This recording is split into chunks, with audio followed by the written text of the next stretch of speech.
नमस्कार दोस्तों, welcome to Pandey classes channel. जैसा कि आप सभी लोगों को पता है कि हम लोग यूपी टीजीटी कला वर्ग का तैयारी कर रहे हैं और ये जो हम क्वेश्चन आपको लेके आए हुए हैं, आप देख पा रहे हैं, ये आए हुए क्वेश्चन हैं और ये कब के आए हुए हैं? टीजीटी में 1999 का ये क्वेश्चन पूछा गया है, उस पर हम लोग डिस्कशन कर रहे हैं। चलिए क्वेश्चन नंबर पहला देखते हैं। पहला क्वेश्चन कहता है, भारत में प्रागैतिहासिक चित्रों की खोज सर्वप्रथम किस क्षेत्र में हुई? क्वेश्चन क्या है, क्लियर आप लोगों को दिख पा रहा होगा। भारत में पहला क्वेश्चन है, क्वेश्चन पहला, भारत में प्रागैतिहासिक चित्रों की खोज सर्वप्रथम किस क्षेत्र में हुई? मिर्जापुर, कानपुर, इलाहाबाद, झांसी। आप लोग सही आंसर बताइए बिना विकल्प को देखे हुए। तो आप जान लीजिएगा, भारत में जो है प्रागैतिहासिक चित्रों की खोज सर्वप्रथम किस क्षेत्र में हुई? तो इसका राइट आंसर हो जाएगा मिर्जापुर। कहाँ पे हुई? मिर्जापुर। ये यूपी में पड़ता है, ठीक है। जो चारों विकल्प दिए गए हैं ये यूपी के, उत्तर प्रदेश के हैं। तो भारत में प्रागैतिहासिक चित्रों की खोज सर्वप्रथम किस क्षेत्र में हुई? तो उत्तर प्रदेश में हुई, ठीक है। चलिए थोड़ा सा व्याख्या जान लीजिए कि 1880 में मिर्जापुर में ऐसी चट्टान मिली जिन पर चित्र अंकित है। इन चट्टानों पर लाल पीले रंग के बनाए गए कीड़ों, पशुओं, पक्षियों, मनुष्यों और राक्षसों की शक्ल अंकित है, ठीक है। तो आप याद रखिएगा, 1880 में जब खोज किया जा रहा था, मिर्जापुर में ऐसी चट्टानें मिली हैं जिन पर चित्र अंकित है। जिन चट्टानों पर लाल पीले रंग के बनाए गए कीड़ों, पक्षियों, पशुओं, मनुष्यों और राक्षसों की शक्ल अंकित है। तो जिससे हम लोग ये पता कर पाए हैं कि भारत वर्ष में प्रागैतिहासिक चित्रों की खोज सर्वप्रथम किस क्षेत्र में हुई? तो मिर्जापुर में। इस वजह से हम लोग अनुमान लगा पाए 1880 के दशक में जब खोजा गया तो मिर्जापुर में चट्टान है, विंध्याचल पर्वत वगैरह आप लोग जान ही रहे हैं। तो वहां पे उन चट्टानों पर हमें लाल और पीले रंग के कीड़े बने हुए मिले, पशुओं के चित्र बने हुए मिले, पक्षियों के चित्र बने हुए मिले, मनुष्यों के और राक्षसों के। तो इस वजह से हम लोग ऐसा अनुमान लगा सके हैं कि जो प्रागैतिहासिक चित्रों का सर्वप्रथम खोज का श्रेय दिया जाता है वो मिर्जापुर को दिया जाता है। आशा करते हैं आप लोगों को आ गया होगा। चलिए क्वेश्चन नंबर 2 आइए। अब इसका आंसर आप लोग बताइए।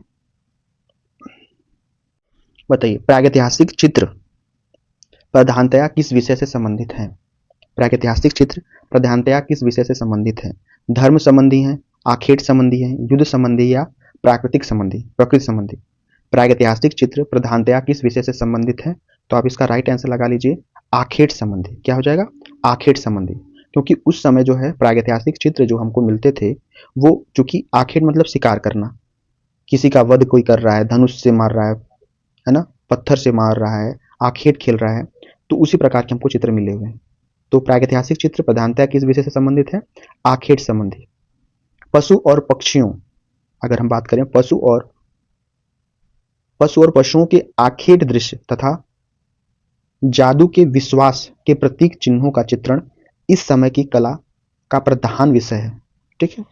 तो प्रागैतिहासिक चित्र प्रधानतया किस विषय से संबंधित है? आखेट संबंधी। इसका राइट आंसर हो जाएगा। आइए हम आगे बढ़ते हैं और अगला क्वेश्चन देखते हैं। क्वेश्चन नंबर 3, बाघ की गुफाएं कहाँ स्थित हैं? बार बार ये क्वेश्चन पूछा जाता है, बाघ की जो गुफाएं हैं वो कहाँ स्थित हैं? क्या महाराष्ट्र में है, क्या मध्य प्रदेश में है, क्या उत्तर प्रदेश में, क्या गुजरात में? बाघ की गुफाएं, बताइए इसका राइट आंसर क्या हो जाएगा। तो ध्यान दीजिएगा, बाघ की जो गुफा है ना, बाघ की जो गुफा है तो वो है आपका मध्य प्रदेश में। कहाँ पे है? मध्य प्रदेश में। तो इसका राइट आंसर क्या हो जाएगा? मध्य प्रदेश। और मध्य प्रदेश के धार जिला में है। थोड़ा सा जान लीजिए कि बाघ गुफाएं प्राचीन ग्वालियर राज्य में विंध्य पर्वत श्रेणी में स्थित हैं। आपका मध्य प्रदेश में ग्वालियर जिला पड़ता है, ठीक है। परंतु अब ये गुफाएं मध्य प्रदेश में के अंतर्गत आ गई हैं। बाघ गुफाएं प्राचीन ग्वालियर राज्य में विंध्य पर्वत श्रेणी में स्थित है, लेकिन अभी मध्य प्रदेश में आ गई है, ठीक है। तो इसका राइट आंसर क्या हो जाएगा? बाघ की जो गुफाएं हैं वो मध्य प्रदेश में है। और ये क्वेश्चन कब का पूछा गया है? 1999 का। चलिए आगे बढ़िए, ठीक है। आगे हम लोग देखते हैं।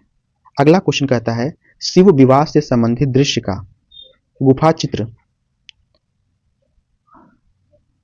क्या क्वेश्चन है? शिव विवाह से संबंधित दृश्य का गुफा चित्र किस गुफा में प्राप्त हुआ है? शिव विवाह से संबंधित दृश्य का गुफा चित्र किस गुफा से हमें प्राप्त हुआ है? तो अजंता की गुफा से प्राप्त हुआ है, सभी लोग जानते हैं। अजंता की गुफा से हमको शिव विवाह का,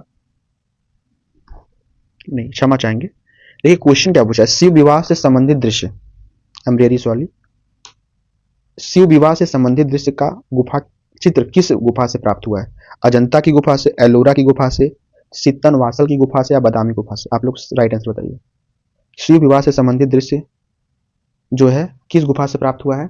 तो बादामी गुफा से प्राप्त हुआ है। कौन से हो जाएगा राइट आंसर इसका? इसका राइट आंसर हो जाएगा बादामी गुफा, है ना, बादामी गुफा।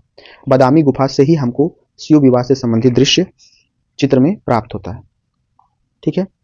और अगर पूछा जाए जो बादामी गुफा है ना, इसको खोजने का श्रेय किसको जाता है? तो आप इनका नाम नोट कर लीजिएगा। इनका नाम है स्टेला, स्टेला क्रैमारिस, स्टेला, स्टेला क्रैमारिस, ये नाम है स्टेला, स्टेला क्रैमारिस इनका नाम है, ठीक है। और जो बादामी गुफा है, बादामी गुफा, इसको खोजने का श्रेय इन्हीं को जाता है। नहीं, देखिए शिव विवाह से संबंधित दृश्य का गुफा चित्र किस गुफा से प्राप्त हुआ है? तो आप इसका राइट आंसर तो बादामी गुफा बताएंगे। बादामी गुफा के अंतर्गत स्टेला क्रैमारिस ने इस चित्र को, जो शिव विवाह से संबंधित चित्र है, उसको खोजा था। इन गुफाओं में चित्रों की खोज का श्रेय स्टेला क्रैमारिस को है। उन्होंने इन चित्रों को शिव विवाह से संबंधित बताया था, ठीक है। तो शिव विवाह से संबंधित दृश्य का गुफा चित्र किस गुफा से प्राप्त हुआ है? बादामी गुफा से, और इसे जो है बताया था स्टेला, स्टेला क्रैमारिस, ठीक है। चलिए आगे हम लोग बढ़ते हैं। अगला क्वेश्चन आता है क्वेश्चन नंबर 5। क्वेश्चन नंबर 5 आप देख पा रहे होंगे। अगला क्या है? वात्सायन के कामसूत्र में कितनी कलाओं का उल्लेख है? क्वेश्चन कह रहा है वात्सायन के कामसूत्र में कितनी कलाओं का उल्लेख है? 64, 60, 72, 17। वात्सायन के कामसूत्र में किसकी बात कर रहा है? वात्सायन की बात कर रहा है। किसकी बात कर रहा है? वात्सायन। वात्सायन के कामसूत्र में, वात्सायन के कामसूत्र में कितनी कलाओं का उल्लेख है? 64 है, 60 है, 72 है। देखिए तो 64 इसका राइट आंसर हो जाएगा। क्या राइट आंसर हो जाएगा? 64। वात्सायन के कामसूत्र में कितनी कलाओं का उल्लेख है? तो 64। 64। आइए थोड़ा सा डिस्कशन कर लेते हैं। आप देखिए व्याख्या, देखिए यहाँ पे कामसूत्र 600 से 200 ईसा पूर्व की रचना है। इसके तीसरे अध्याय में 64 कलाओं का उल्लेख दिया गया है और आलेख चित्रकला में खड़ांगों पर प्रकाश डाला गया है, ठीक है। तो जो इसका राइट आंसर हो जाएगा वो हो जाएगा 64, ठीक है। वात्सायन के कामसूत्र में कितनी कलाओं का उल्लेख है? तो राइट आंसर क्या हो जाएगा? 64, 64, 64। अगला क्वेश्चन कहता है नीले के पूरक अथवा विरोधी रंग का नाम बताइए। क्वेश्चन समझिए, अच्छा क्वेश्चन है ये। पूरक वाला क्वेश्चन जो पूछ रहा है आपसे, ये बहुत बेहतरीन क्वेश्चन है। नीले के पूरक, नीले के पूरक अथवा विरोधी रंग का नाम बताइए। याद रखिएगा, मैं आपको सारा एक मैप के जरिए बता देता हूं। रंग का चक्र अगर आपको जानना हो तो आप कैसे जानेंगे? हम कलर दूसरा ले लेते हैं, ठीक है। देखिए अगर आपको रंग चक्र जानना है तो कैसे आप जानेंगे?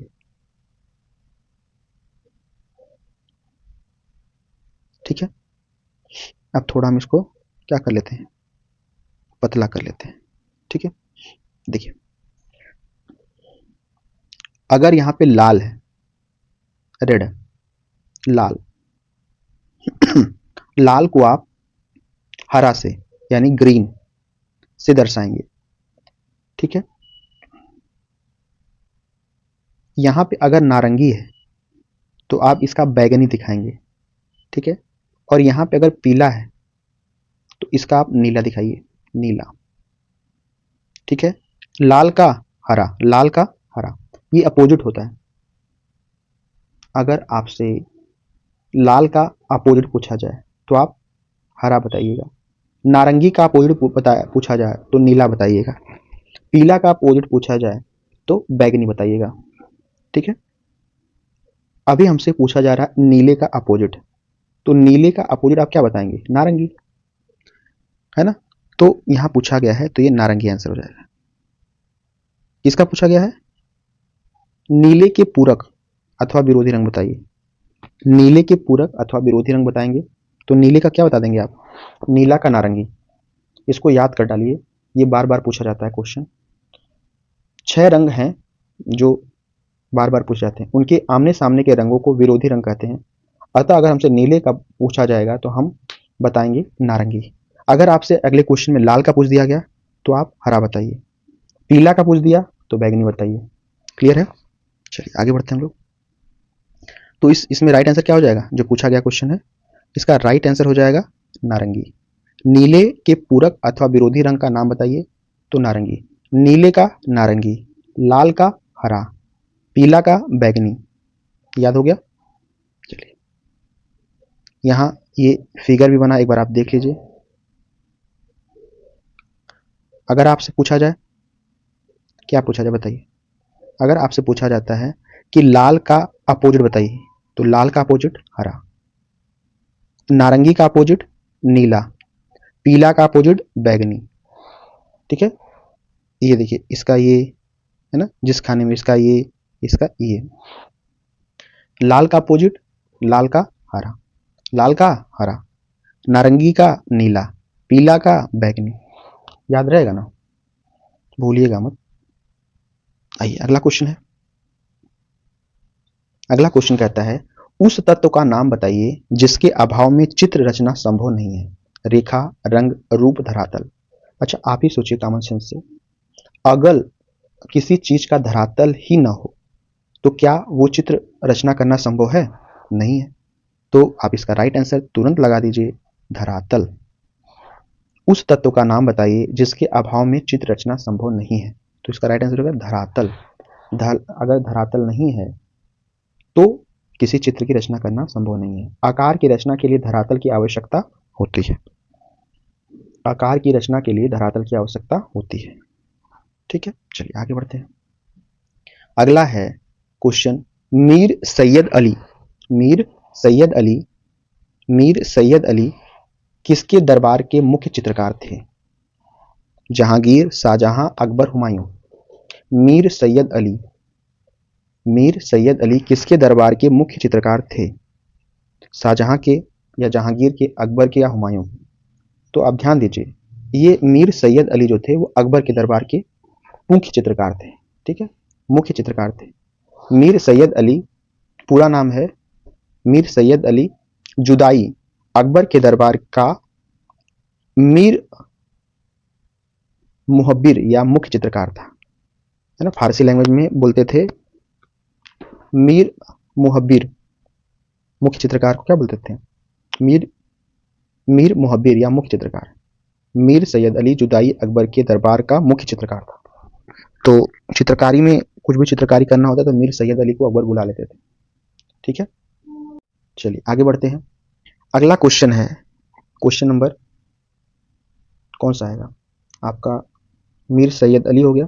क्वेश्चन नंबर 9 पे आइए ना, क्वेश्चन नंबर 9 पे आइए। अगला क्या है? पोथी चित्रण का प्रारंभ किस शैली में हुआ है? क्वेश्चन है पोथी शैली का, पोथी शैली का प्रारंभ किस शैली में, किस शैली से हुआ है? पोथी चित्रण का जो प्रारंभ है वो किस शैली से हुआ है? तो आप जान लीजिए पोथी शैली का जो प्रारंभ है वो पाल शैली से हुआ है, और ये पाल शैली बंगाल की है। कहाँ की है? बंगाल, बंगाल और बिहार की क्षेत्र की है। ठीक है, तो पोथी चित्रण का जो प्रारंभ है किस शैली से हुआ है? पाल शैली से हुआ है। ध्यान दीजिएगा, बंगाल तथा बिहार में लिखी गई 10वीं शताब्दी एवं परवर्ती काल की महान बौद्ध धर्म से संबंधित अनेक पोथियों के चित्र प्राप्त हुए हैं। यह सचित्र पोथियां अच्छे तालपत्र या रास ताल पर लिखी गई हैं। यह ताल शैली के अंतर्गत आती हैं। जैन शैली में बनी सचित्र पोथियों का काल 1100 ईस्वी के लगभग प्रारंभ होता है। तो पोथी चित्रण का प्रारंभ किस शैली से हुआ है? पाल शैली से। और ये विशेषतः बंगाल और बिहार और नेपाल के कुछ क्षेत्र में पाई जाती है। ठीक है, चलिए आगे हम बढ़ते हैं। अगला क्या है? अजंता की किस गुफा में हंस जातक भित्ति चित्रण है?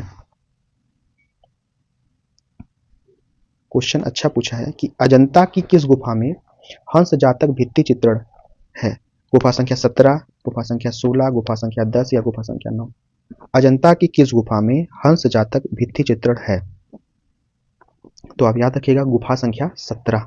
गुफा संख्या 17।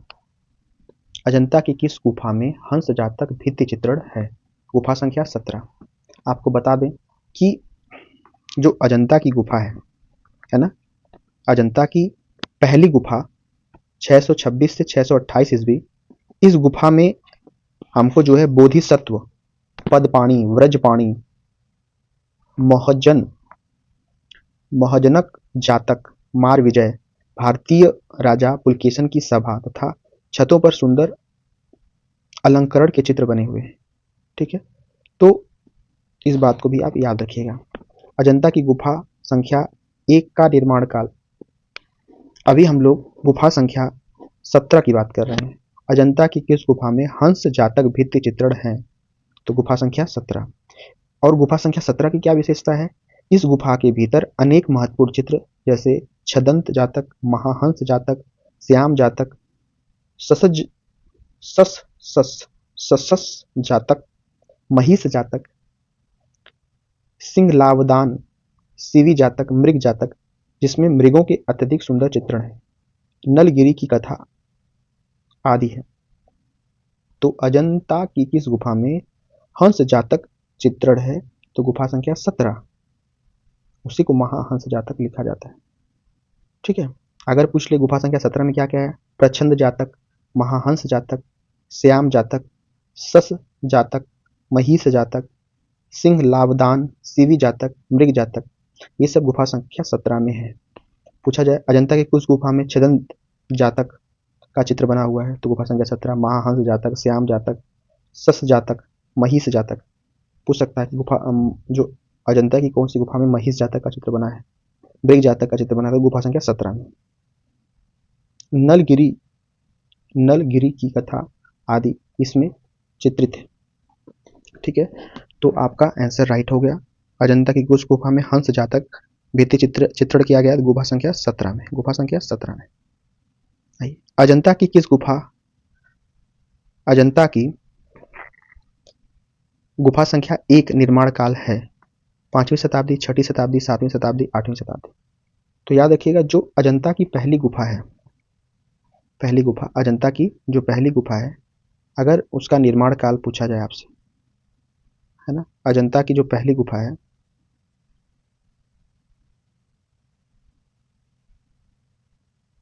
अजंता की जो पहली गुफा है वो 626 से लेकर 628, 626 से लेकर 628 ईस्वी, इस गुफा में, पहली गुफा में बोधिसत्व, पदपाणी, व्रजपाणी, महाजनक जातक, मार विजय, भारतीय राजा पुलकेशन की भाषा की सभा, भारतीय राजा पुलकेशन की सभा तथा छतों पर सुंदर अलंकरण के चित्र बने हुए हैं। ये गुफा संख्या कौन से में? अजंता की गुफा संख्या 1 का निर्माण काल है। तो 1 का जो निर्माण काल है, चूंकि 626 से 628, तो आप इसे कर सकते हैं 7वीं शताब्दी, 7वीं शताब्दी, यानी ऑप्शन नंबर 3 सही हो जाएगा आपका। कौन सही हो जाएगा? Option number 3। अजंता की गुफा संख्या 1 का निर्माण काल है 7वीं शताब्दी, 7वीं शताब्दी। यहाँ आप देख पा रहे हैं पहली गुफा 626 से 628 ईस्वी, इस गुफा में बोधिसत्व, पदपाणी, ब्रजपाणी, महाजनक जातक, मार विजय, भारतीय राजा पुलकेशन की भाषा तथा छतों पर सुंदर अलंकरण के चित्र बने हैं। और इसका साक्ष्य हमको डॉक्टर राजकुमार विश्ववर्मा की किताब से भी मिलता है। इसमें से हमको बताना है कौन सा अलग है, कौन सा असंबद्ध है। मंसूर मनोहर बेहजाद, मिस्किन, कौन सा अलग है? तो जो बेहजाद है, क्या है? बेहजाद, ये अलग है। क्यों अलग है, जान लीजिए।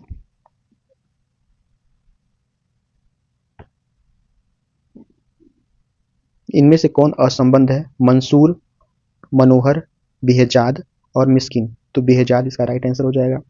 बेहजाद जो है बाबर के समय का मुख्य चित्रकार था। ये जो था बाबर के समय का, किसके समय का? बाबर। बेहजाद, बेहजाद, ब से बाबर, ब से बेहजाद, तो ब याद रखिएगा। बेहजाद बाबर के समय का मुख्य चित्रकार था। जबकि जो तीनों और हैं, मंसूर, मनोहर और मिस्किन, ये तीनों जो जहांगीर के काल के हैं।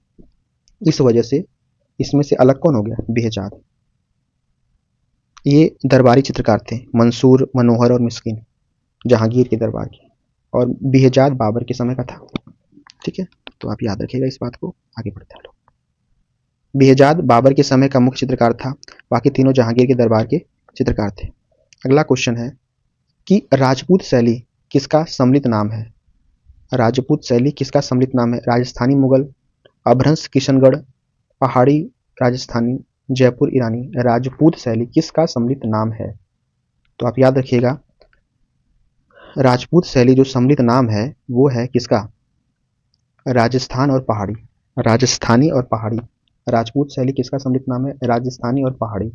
डॉक्टर आनंद कुमार स्वामी ने राजपूत शैली के अंतर्गत राजस्थानी तथा पहाड़ी चित्रों को रखा है। डॉक्टर आनंद कुमार स्वामी ने राजपूत शैली के अंतर्गत राजस्थानी तथा पहाड़ी चित्रों को रखा है। तो डॉक्टर आनंद कुमार स्वामी,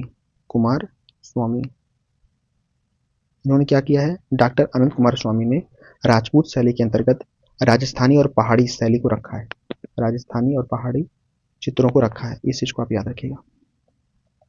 डॉक्टर आनंद कुमार स्वामी ने राजपूत शैली के अंतर्गत राजस्थानी और पहाड़ी चित्रों को रखा है। ठीक है, आइए आगे हम लोग पढ़ते हैं। क्वेश्चन नंबर अगला कह रहा है कि राग दीपक चित्र किस शैली का है? क्या वो मेवाड़ शैली का है, बसोहली शैली का है, किशनगढ़ शैली का है, बूंदी शैली का है? क्वेश्चन एक बार दोबारा समझने का प्रयास करिए। क्या कह रहा है? राग दीपक के बारे में बोल रहा है। किसके बारे में कह रहा है? राग दीपक चित्र किस शैली का है? मेवाड़ शैली का है, या बसोहली शैली का है, किशनगढ़ शैली का है, या बूंदी शैली का है? तो इसका राइट आंसर हो जाएगा बूंदी शैली का। किस शैली का? बूंदी शैली का। थोड़ा सा समझ लीजिए क्यों हमने बताया बूंदी शैली। राग दीपक चित्र किस शैली का है? बूंदी शैली का है। चूंकि हम लोग जानते हैं बूंदी शैली के चित्रों का जो विकास है ना, वो रागनी चित्र से हुआ है ना। ऐसा हम लोग को दिखाई पड़ता है कि जो बूंदी शैली है, ये जो शैली है बूंदी शैली के चित्रों का विकास रागनी चित्रों से होता हुआ दिखाई पड़ता है, क्योंकि इस शैली के आरंभिक उदाहरण रागमाला चित्रावली के भाग हैं। आरंभिक शैली का एक उदाहरण रागदीप का चित्र है, जो भारत कला भवन काशी में सुरक्षित है। ठीक है, तो एक बार हम इसका पूरा डिटेल पढ़ लेते हैं। आप लोग भी देख लीजिए, यहाँ पे लिखा हुआ है। क्या लिखा हुआ है? पढ़िए आप लोग और इसको समझिए। बूंदी शैली के चित्रों का विकास रागनीय चित्रों से होता हुआ दिखाई पड़ता है, क्योंकि इस चित्रों के आरंभिक उदाहरण रागमाला चित्रावली के भाग हैं। आरंभिक शैली का एक उदाहरण राग दीपक का चित्र है, जो भारत कला भवन काशी में सुरक्षित है। और जो इसका हमको साक्ष्य मिल रहा है, कहाँ से, कौन सी पुस्तक मिल रहा है? अविनाश बहादुर वर्मा। पृष्ठ संख्या आप लोग 194 देख सकते हैं, पूरा लिखा हुआ है। ठीक है, राग दीपक चित्र किस शैली का है? तो बूंदी शैली का। ठीक है, बूंदी शैली का याद रहेगा। चलिए अगले क्वेश्चन पे आते हैं। अगला क्वेश्चन कहता है किशनगढ़ के कवि, कलाकार, कला मर्मज्ञ, समाज शासक का नाम है। किशनगढ़ के कवि, कलाकार, कला मर्मज्ञ, शासक का क्या नाम है? मान सिंह, सावंत सिंह, संसार चंद्र, हरि सिंह। तो आप लोग इसका राइट आंसर बताइए। इसका राइट आंसर हो जाएगा, किशनगढ़ के जो कवि हैं, किशनगढ़ के कवि, कलाकार, कला मर्मज्ञ, शासक का जो नाम है वो सावंत सिंह है। सावंत सिंह जो थे वो क्या क्या थे? स्वयं में संस्कृत, फारसी तथा मेवाड़ी भाषाओं का पंडित उन्हें आप कह सकते हैं, है ना। सावंत सिंह बहुत ज्ञानी आदमी थे, है ना। वो किशनगढ़ के थे। तो किशनगढ़ के जो कवि, कलाकार, कला मर्मज्ञ, शासक, उनका नाम क्या है? सावंत सिंह। और सावंत सिंह स्वयं में ही संस्कृत, फारसी तथा मेवाड़ी भाषाओं के बहुत बड़े ज्ञाता थे, या पंडित कह सकते हैं आप उनको। उनके संगीत तथा चित्रकला का भी विविधवत अभ्यास किया था। उन्होंने मतलब सावंत सिंह ने, चाहे वो संगीत हो चाहे वो चित्रकला हो, उसका उन्होंने विधिवत अभ्यास किया था, और वह एक अच्छा चित्रकार, कवि और लेखक भी थे। तो सावंत सिंह के बारे में ये सारी बातें बताई जा रही हैं। वो जो है संस्कृत के, फारसी के, मेवाड़ी के पंडित थे भाषा के। साथ साथ उनको जो है चित्रकारी का भी बहुत अच्छा ज्ञान था और संगीत का भी ज्ञान था, तो आप कह सकते हैं। और एक चित्रकार अच्छे थे और कवि तथा लेखक भी थे। तो किशनगढ़ के कवि, कलाकार, कलामर्मज्ञ के शासक का नाम बताइए। तो सावंत सिंह। क्या हो जाएगा राइट आंसर? सावंत सिंह। चलिए आगे बढ़ते हैं, आप पढ़ सकते हैं एक बार डिटेल में। सावंत सिंह स्वयं संस्कृत, फारसी तथा मेवाड़ी भाषाओं का पंडित था। उसने संगीत तथा चित्रकला का भी विधिवत अभ्यास किया था, और वह एक अच्छा चित्रकार, कवि और लेखक था। ठीक है, अगला आता है। अगला क्वेश्चन कहता है कि गुप्त काल की सर्व प्रमुख विशेषता है मूर्तिकला, मंदिरों का निर्माण, चित्रकला या काष्ठ कला। क्वेश्चन क्या कह रहा है? गुप्त काल की सर्व प्रमुख विशेषता क्या है? तो याद रखिएगा, क्योंकि गुप्त काल के लोग जो है मंदिर वगैरह का निर्माण बहुत अच्छे से करते थे। तो गुप्त काल की जो सर्व प्रमुख विशेषता है वो मंदिर निर्माण है, यानी ऑप्शन नंबर 2 इसका सही राइट आंसर हो जाएगा। 2, मंदिर निर्माण। क्या हो जाएगा? देखिए यहाँ पे उत्तर भी दिया हुआ है आपको, आप लोग देख पा रहे हैं। 2 नंबर आंसर है मंदिरों का निर्माण। गुप्त काल की सर्व प्रमुख विशेषता है मंदिरों का निर्माण। मंदिरों का निर्माण गुप्त काल की ये सर्व प्रमुख विशेषता है, मंदिरों का निर्माण। मंदिरों का निर्माण, इस चीज को आप याद रखिएगा। गुप्त काल की सर्व प्रमुख विशेषता क्या है? मंदिरों का निर्माण। अगला क्वेश्चन आता है, मुगल शैली के व्यक्ति चित्रण को विशेष स्थान किसके समय में मिला था? मुगल शैली के व्यक्ति चित्रण को विशेष स्थान किसके समय मिला है? तो ये सभी लोग जानते हैं कि कौन से ऐसे व्यक्ति थे जिनको, जिनके दरबार में, मतलब आप मुगल शैली के व्यक्ति चित्रण को विशेष स्थान देने वाला एक ही मुगल शासक हुआ है, बादशाह हुआ है, जिसका नाम अकबर है। क्या नाम है? अकबर। तो आप इनका नाम याद रखिएगा, अकबर हो जाएगा राइट आंसर। मुगल शैली के व्यक्ति चित्रण को विशेष स्थान किसके समय मिला था? तो अकबर के। थोड़ा सा इनका डिटेल में पढ़ लीजिए। अकबर को व्यक्ति चित्रों या साहिबों का बहुत शौक था। अकबर को व्यक्ति चित्रों या साहिबों का बहुत शौक था। उसने अपने तथा अपने दरबारियों के व्यक्ति चित्र बनवाए। इस प्रकार राज्य के विशिष्ट और महान व्यक्ति और पूर्व पुरुषों के चित्र का एक बड़ा मुरक्का या एल्बम उसने तैयार करवाया। तो ये अकबर थे भाई, उनको लगाव था उस इंसान से, उस मानव से, उस व्यक्ति से, तो वो उसकी चित्रकारी करवाते थे, है ना। तो व्यक्ति लगाव होने की वजह से अब जो भाई उनके दरबार में तो बहुत, लगभग रामायण का, महाभारत का, सबका फारसी में ट्रांसलेशन हुआ। तो बड़े बड़े महान लोग, चित्रकार लोग थे, बहुत पुरान पहले के पूर्व पुरुष थे, उनका चित्र का एक जो है एल्बम तैयार करवा दिया। तो वही क्वेश्चन यहाँ पे पूछा जा रहा है कि मुगल शैली में व्यक्ति चित्रण को विशेष स्थान किसके समय मिला था? तो अकबर के टाइम। ठीक है, अकबर के टाइम। देखिए आपको पता होना चाहिए अकबर के काल को क्या कहा जाता है। अकबर के काल को, जहांगीर के काल को, शाहजहां के काल को। ठीक है, आपको ये बात याद रखनी होगी कि अगर हम बात करते हैं अकबर की, किसकी बात करते हैं? अकबर की।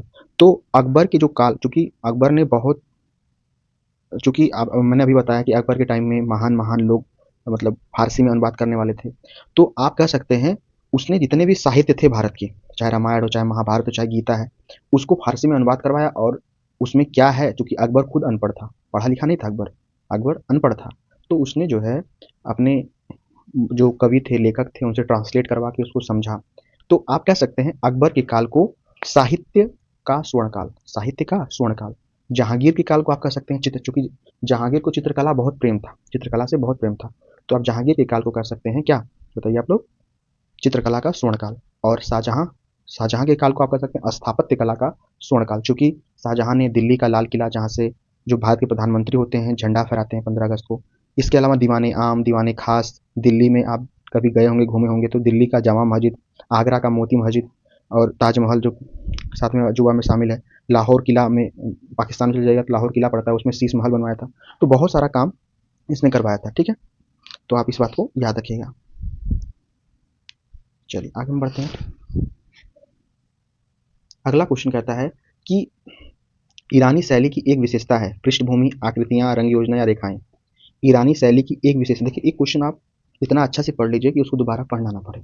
तो उसी कॉन्सेप्ट हम उस चीज़ को डिस्कशन कर रहे हैं ताकि वो क्लियर हो जाए आपके दिमाग में। ईरानी शैली की एक विशेषता है पृष्ठभूमि, आकृतियां, रंग योजना या रेखाएं। क्या हो जाएगा उत्तर बताइए, आप लोग उत्तर बताइए। ध्यान दीजिएगा, क्वेश्चन क्या कह रहा है, ईरानी शैली की एक विशेषता है। तो आप ध्यान दीजिएगा, जो ईरानी शैली थी उसकी एक विशेषता रेखाएं हैं। क्या है, रेखाएं। थोड़ा सा आप गौर करिए और इसको समझ लीजिए। क्या कह रहा है, ईरानी शैली जो थी रेखा पर आधारित है। ईरानी शैली रेखा पर आधारित थी। इस शैली में रेखाएं भारतीय गोलाई युक्त नहीं है, बल्कि सपाटदार कोण युक्त है। ईरानी कला में बारीक रेखाओं का प्रयोग है। ठीक है, तो आप ध्यान दीजिएगा, ईरानी शैली की एक विशेषता है रेखाएं, और वहां की जो रेखाएं हैं वो भारत की जैसी गोल युक्त नहीं रेखाएं, वो कैसी हैं, सपटादार हैं, कोण युक्त हैं। ठीक है, तो ये ईरान कला की बारीक रेखाओं का प्रयोग है, इस बात को आप याद रखिएगा। चलिए आइए आगे देख लेते हैं हम लोग, अगले क्वेश्चन पे आते हैं।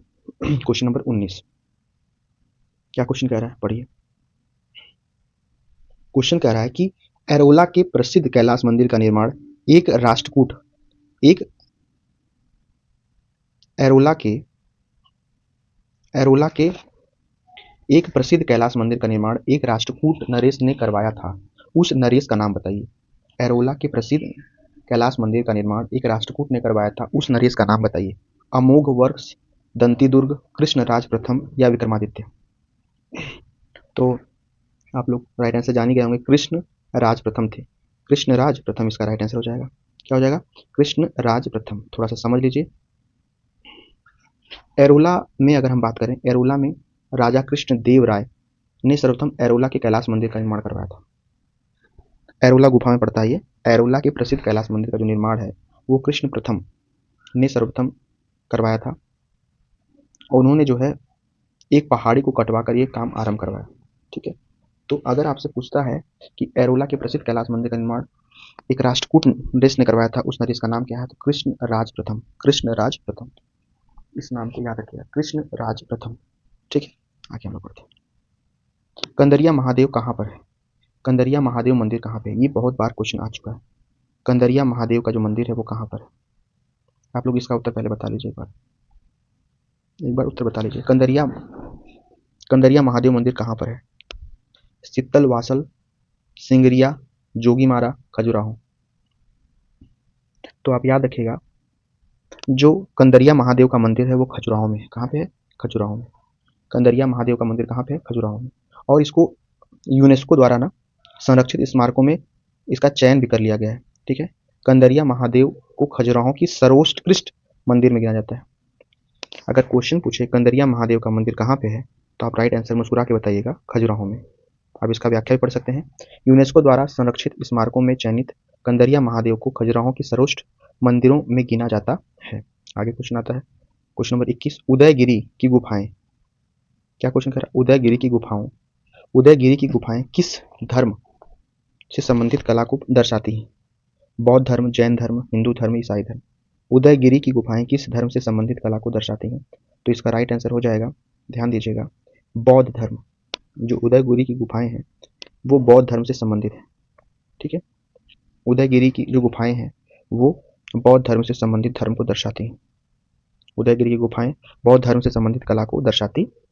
अगला आता है क्वेश्चन, कीर्ति स्तंभ कहाँ है, कीर्ति स्तंभ कहाँ है, बीजापुर में, जयपुर में, ग्वालियर में, चित्तौड़गढ़ में। कीर्ति स्तंभ तो ये राजस्थान में चित्तौड़गढ़ में पड़ता है। ठीक है, चित्तौड़गढ़ में। तो इसका राइट आंसर क्या हो जाएगा, चित्तौड़गढ़। इसका राइट आंसर हो जाएगा चित्तौड़, 4 नंबर, चित्तौड़गढ़। ठीक है, ये आंसर हो जाएगा चित्तौड़गढ़। कीर्ति स्तंभ कहाँ पर है, तो चित्तौड़गढ़ में है। यह स्तंभ जो है जैन तीर्थकर जो आदिनाथ को समर्पित है ना, पहले जैन धर्म के, यह स्तंभ जैन तीर्थकर आदिनाथ को समर्पित बताया जाता है। एक जैन व्यवसायी द्वारा निर्मित यह स्तंभ 22 मीटर ऊंचा है। यह जैन स्थापत्य कला का उत्कृष्ट नमूना है। यह 12वीं शताब्दी में बनाया गया था। इस 7 मंजिल स्तंभों के चारों पार्श्व पर 5.5 फीट ऊंची आदिनाथ दिगंबर की मूर्ति स्थापित है। तो कीर्ति स्तंभ जो है आदिनाथ को समर्पित है, और ये चित्तौड़गढ़ में है। कहाँ पे है, चित्तौड़गढ़ में। ठीक है, इसका आंसर क्या होगा, चित्तौड़गढ़। यह स्तंभ जैन तीर्थकर आदिनाथ को समर्पित है बताया जाता है। यह जैन व्यवसायी द्वारा निर्मित एक स्तंभ है। एक स्तंभ 22 मीटर ऊंचा है। यह जैन स्थापत्य कला का उत्कृष्ट नमूना है। यह 12वीं शताब्दी में बनाया गया था। इस 7 मंजिल स्तंभों के चारों पार्श्व पर 5.5 फुट ऊंची आदिनाथ दिगंबर की मूर्तियां स्थापित है। ठीक है, आइए आगे हम लोग बात करते हैं आधुनिक भारतीय चित्रकारों में कौन लोक कला से प्रभावित है। आधुनिक भारतीय चित्रकारों में कौन लोक कला से प्रभावित कलाकार है। अब आप लोग उत्तर ही देख लिए हैं, यामिनी राय।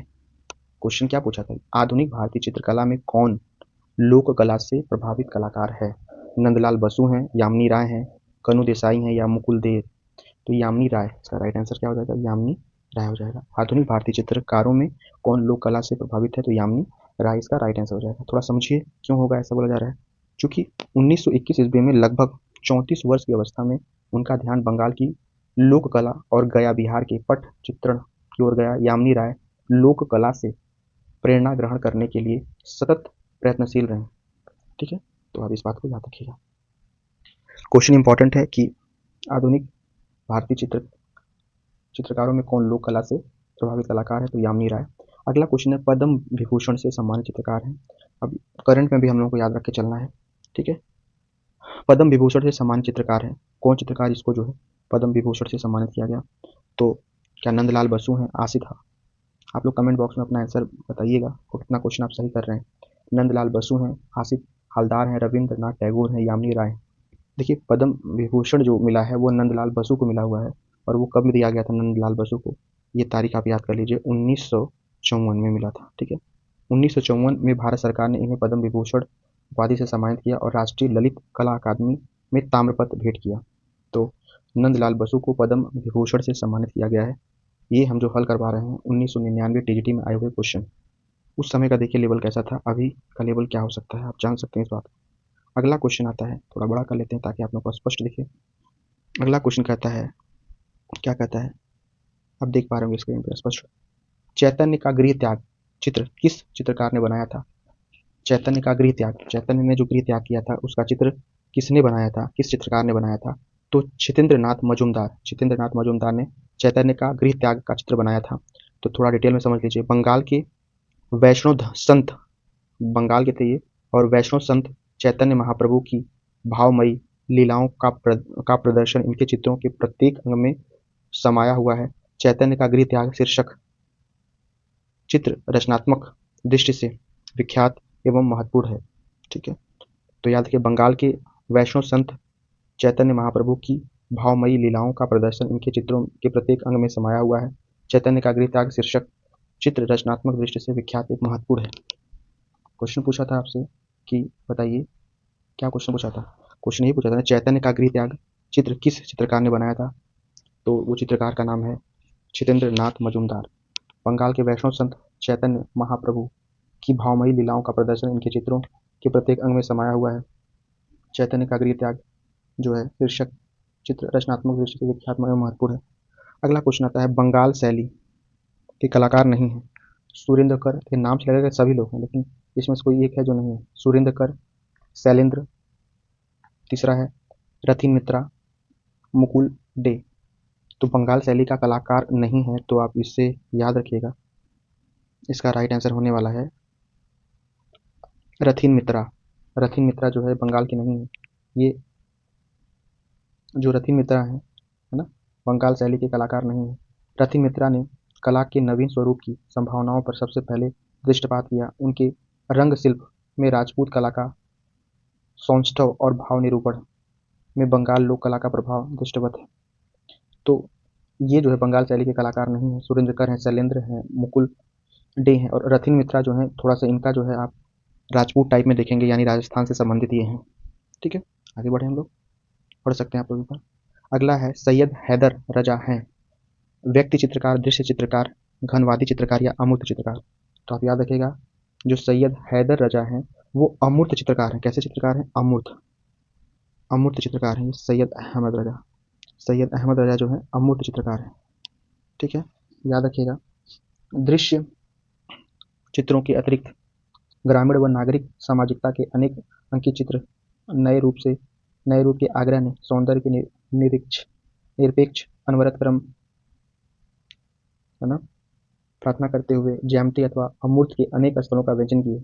तो सैयद हैदर रजा जो है अमूर्त चित्रकार है। दृश्य चित्रों के अतिरिक्त अगर हम बात करें, दृश्य चित्रों के अतिरिक्त ग्रामीण व नागरिक सामाजिकता के अनेक अंकित चित्र नए रूप के आग्रह के सौंदर्य से निरपेक्ष अनवरत क्रम की अर्चना करते हुए ज्यामिति अथवा अमूर्त के अनेक स्थलों पर का व्यंजन की है। तो ये आप याद रखिएगा।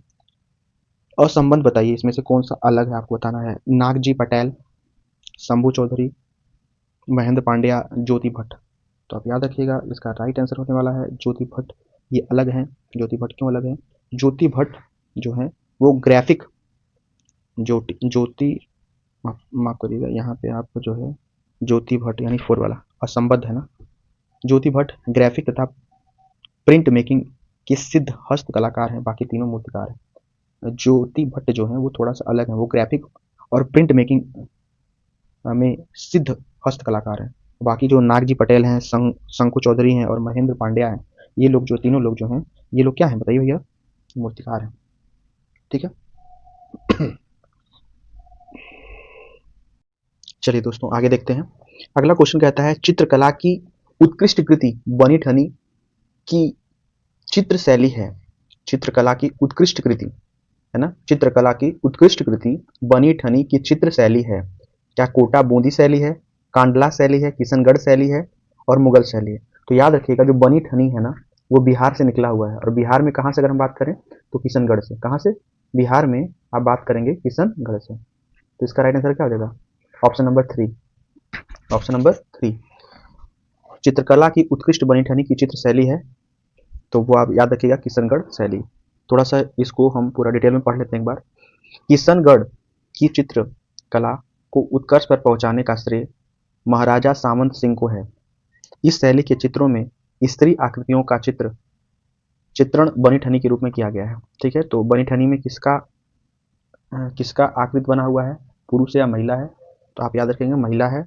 और ये किशनगढ़ जो बिहार का लास्ट यानी आप कह सकते हैं कि पश्चिम बंगाल का बॉर्डर है जो टच करता है पश्चिम बंगाल को। किशनगढ़ की जो चित्रकला है वो उत्कर्ष पर पहुंचाने का जो श्रेय है महाराजा सामंत सिंह को है। इस शैली के चित्रों में स्त्री आकृतियों का चित्रण बनी ठनी के रूप में किया गया है। आगे क्वेश्चन, अगला क्वेश्चन आता है चित्रकला की अभ्रंश शैली को किन शासकों ने संरक्षण प्रदान किया? अच्छा क्वेश्चन है। चित्रकला की अभ्रंश शैली को किन शासकों ने संरक्षण प्रदान किया?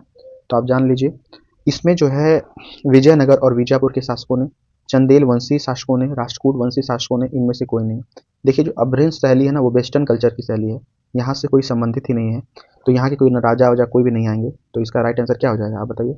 इसका राइट आंसर हो जाएगा ऑप्शन नंबर 4, क्योंकि अभ्रंश शैली है और ये अपने देश की नहीं विदेश की है, वेस्टर्न कल्चर से संबंधित है। और विजयनगर और बीजापुर ये अपने भारत में है, चंदेल वंशी शासक भारत के, राष्ट्रकूट वंशी शासक भारत के। तो चित्रकला में लिखा हुआ चित्रकला की अभ्रंश शैली को किस शासकों ने संरक्षण प्रदान किया था?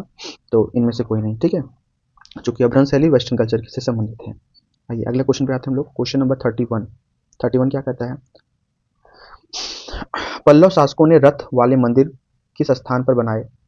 अच्छा क्वेश्चन, इंपॉर्टेंट क्वेश्चन है। पल्लव शासकों ने रथ वाले मंदिर किस स्थान पर बनाए? तो इसका राइट आंसर हो जाएगा महाबलीपुरम। राइट आंसर क्या हो जाएगा? महाबलीपुरम। ठीक है, चूंकि आप लोग जानते होंगे कि महाबलीपुरम में जो है अगर हम बात करें, महाबलीपुरम एक नाम से और विख्यात है जिसे हम लोग कहते हैं पंचरथ। क्या बोलते हैं? पंचरथ। महाबलीपुरम को हम लोग पंचरथ के नाम से भी बहुत फेमस है। महाबलीपुरम पंचरथ के नाम से प्रसिद्ध है और पल्लव शासकों द्वारा इसको निर्मित किया गया था, जैसा लिखा है क्वेश्चन में। और इसमें क्या है, 5 रथों की रचना अलग अलग शैलियों में की गई है, तो वही दर्शाता है। आइए पूरी व्याख्या एक बार पढ़ लेते हैं। महाबलीपुरम में पंचरथ के नाम से विख्यात है। पल्लव शासकों द्वारा निर्मित मंदिर में 5 रथों की रचना अलग अलग शैलियों में की गई है। मतलब 5 जो रथ है ना उनकी जो रचना की गई है अलग अलग शैलियों में की गई है। कोई रथ किसी और को दिखा रहा है, कुछ और दर्शा रहा है। महाबलीपुरम में पंचरथ के नाम से विख्यात है। पल्लव शासकों द्वारा निर्मित मंदिर में 5 रथों की रचना अलग अलग शैलियों में की गई है। ठीक है, अगला क्वेश्चन आता है, हम लोग देख लेते हैं। Question number next, Mahatma Buddha को भिक्षुक के रूप में अजंता की किस गुफा में चित्रित किया गया है? 14वीं, 16वीं, 17वीं, 21वीं। तो याद रखिएगा 17वीं गुफा में, 17वीं जो अजंता की गुफा है ना, उसमें महात्मा बुद्ध को भिक्षुक के रूप में दर्शाया गया है। आप इस बात को याद रखिएगा, है ना। चित्रित किया गया है उसमें, तो आप ध्यान दीजिएगा। 17वीं गुफा में राहुल समर्पण नामक भव्य चित्र अंकित है। इस चित्र में बुद्धत्व प्राप्ति के पश्चात यशोधरा से मिलन दिखाया गया है। बुद्ध देव ज्ञान प्राप्ति के पश्चात कपिल वस्तु पधारते हैं। वे यशोधरा के द्वार पर याचक या भिक्षुक के रूप में आते हैं। तो 17वीं गुफा में अगर पूछा जाए अजंता की 17वीं गुफा में क्या दर्शाया गया है, तो अजंता की 17वीं गुफा में जो महात्मा बुद्ध को भिक्षुक के रूप में दर्शाया गया है। भगवान की लीलाओं, अगला क्वेश्चन, भगवान की लीलाओं से संबंधित किस भगवान के चित्र राजस्थानी कला में अधिक बने हैं? तो आप जान लीजिए भाई, मीराबाई राजस्थान की थी, है ना। तो अब श्री कृष्ण को मानने वाले लोग वहाँ पे ज़्यादा हैं, तो इस वजह से इसका राइट आंसर क्या हो जाएगा? इसका राइट आंसर हो जाएगा कृष्ण। क्या हो जाएगा? कृष्ण। राइट आंसर हो जाएगा कृष्ण। भगवान की लीलाओं के संबंध में किस भगवान के चित्र राजस्थानी कला में अधिक बने हैं? तो कृष्ण जी के। थोड़ा सा व्याख्या समझ लीजिए इसकी। इस समय राधा और कृष्ण के चित्रकारों के प्रिय विषय रहे हैं। ठीक है। राम किंकर का जन्म हुआ था कहाँ पे? दिल्ली में, मुंबई में, मद्रास में, मध्य प्रदेश में या बंगाल में? तो राम किंकर जो है बंगाल से जुड़े हुए हैं। राम किंकर जो है बंगाल से जुड़े हुए हैं ना, इसका बंगाल राइट आंसर हो जाएगा। राम किंकर का जन्म 1910 में बंगाल के बांकुरा के निकट एक गांव में हुआ था। राम किंकर का जन्म कब हुआ था? 1910 में हुआ था। 1910 में बंगाल में बांकुरा कह सकते हैं आप, बांकुरा के निकट एक गांव में हुआ था। ठीक है। राम किंकर का जो जन्म हुआ था वो बंगाल में हुआ था, 1910 में हुआ था। और बंगाल में कहाँ? बांकुरा में हुआ था। बांकुरा गांव का नाम था। अगला क्वेश्चन कह रहा है कि भारत में आधुनिक चित्रकला में तैल रंगों का प्रयोग सर्वप्रथम किसने किया? भारत में आधुनिक चित्रकला में तैल रंगों का प्रयोग सर्वप्रथम किसने किया? रविन्द्रनाथ टैगोर, राजा रवि वर्मा, बेंद्रे या के हेब्बर। तो याद रखिएगा, जो तैल रंगों का प्रयोग हुआ है तो वो हुआ है राजा रवि वर्मा ने किया है। किसने किया है? राजा रवि वर्मा। ठीक है। भारत में, आप एक बार पूरा डिटेल में पढ़ लीजिए। भारत में आधुनिक चित्रकला में तैल रंगों का प्रयोग सर्वप्रथम किसने किया है? राजा रवि वर्मा ने किया है। इसको आप थोड़ा सा डिटेल में पढ़ लीजिए। सौंदर्य शास्त्र की दृष्टि से राजा रवि वर्मा के योगदान के बारे में कोई चाहे जैसा मूल्यांकन करे, उन्हें इस श्रेय से वंचित नहीं किया जा सकता है कि भारत की आधुनिक कला के संदर्भ में तैल रंगों के नए माध्यम में पेंटिंग करने में उन्होंने अपने प्रथम उल्लेखनीय सफलता प्राप्त की। तो इसका राइट आंसर राजा रवि वर्मा हो जाएगा। क्वेश्चन यही था कि भारत में आधुनिक चित्रकला में तैल रंगों का प्रयोग जो है सर्वप्रथम किसने किया था? राजा रवि वर्मा ने किया था। अगला क्वेश्चन है, भारतीय आधुनिक चित्रकला का इतिहास आरंभ होता है बंगला स्कूल से, कलकत्ता स्कूल से, मद्रासी स्कूल से, या इनमें से कोई नहीं? तो याद रखिएगा, इंपॉर्टेंट क्वेश्चन भी ये है। भारत में जो आधुनिक चित्रकला का इतिहास आरंभ होता है वो होता है आपका बंगला स्कूल से। क्यों? क्योंकि जैसा कि आपको अभी बताए हैं, राजा रवि वर्मा तैल के आधुनिक चित्रकार माने जाते हैं। तो राजा रवि वर्मा की कला विकास संबंधित आंदोलन के पश्चात आधुनिक चित्रकला के जिस नवीन आंदोलन का सूत्रपात हुआ, उसके प्रवर्तक स्वर्गीय हैवेल, डॉक्टर आनंद कुमार स्वामी, स्वामी रामानंद चटर्जी, स्वामी अधेंदु कुमार गांगुली, स्वर्गीय अवनींद्र नाथ ठाकुर थे। ठीक है। आइए हम एक बार इस पर डिटेल में व्याख्या कर लेते हैं। क्वेश्चन था, भारतीय आधुनिक चित्रकला का इतिहास आरंभ हुआ था तो बंगाल स्कूल से हुआ था। इसका हम डिटेल देख लेते हैं एक बार। आइए यहाँ पे देखिए, यहाँ पे लिखा हुआ है राजा रवि वर्मा के काल में। किसके काल में? राजा रवि वर्मा के कला विकास संबंधित आंदोलन के पश्चात आधुनिक चित्रकला के जिस नवीन आंदोलन का सूत्रपात हुआ, उसके प्रवर्तक स्वर्गीय हैवेल, डॉक्टर आनंद कुमार स्वामी, स्वर्गीय रामानंद चटर्जी, स्वर्गीय अर्धेंदु कुमार गांगुली, स्वर्गीय अवनींद्र नाथ ठाकुर थे।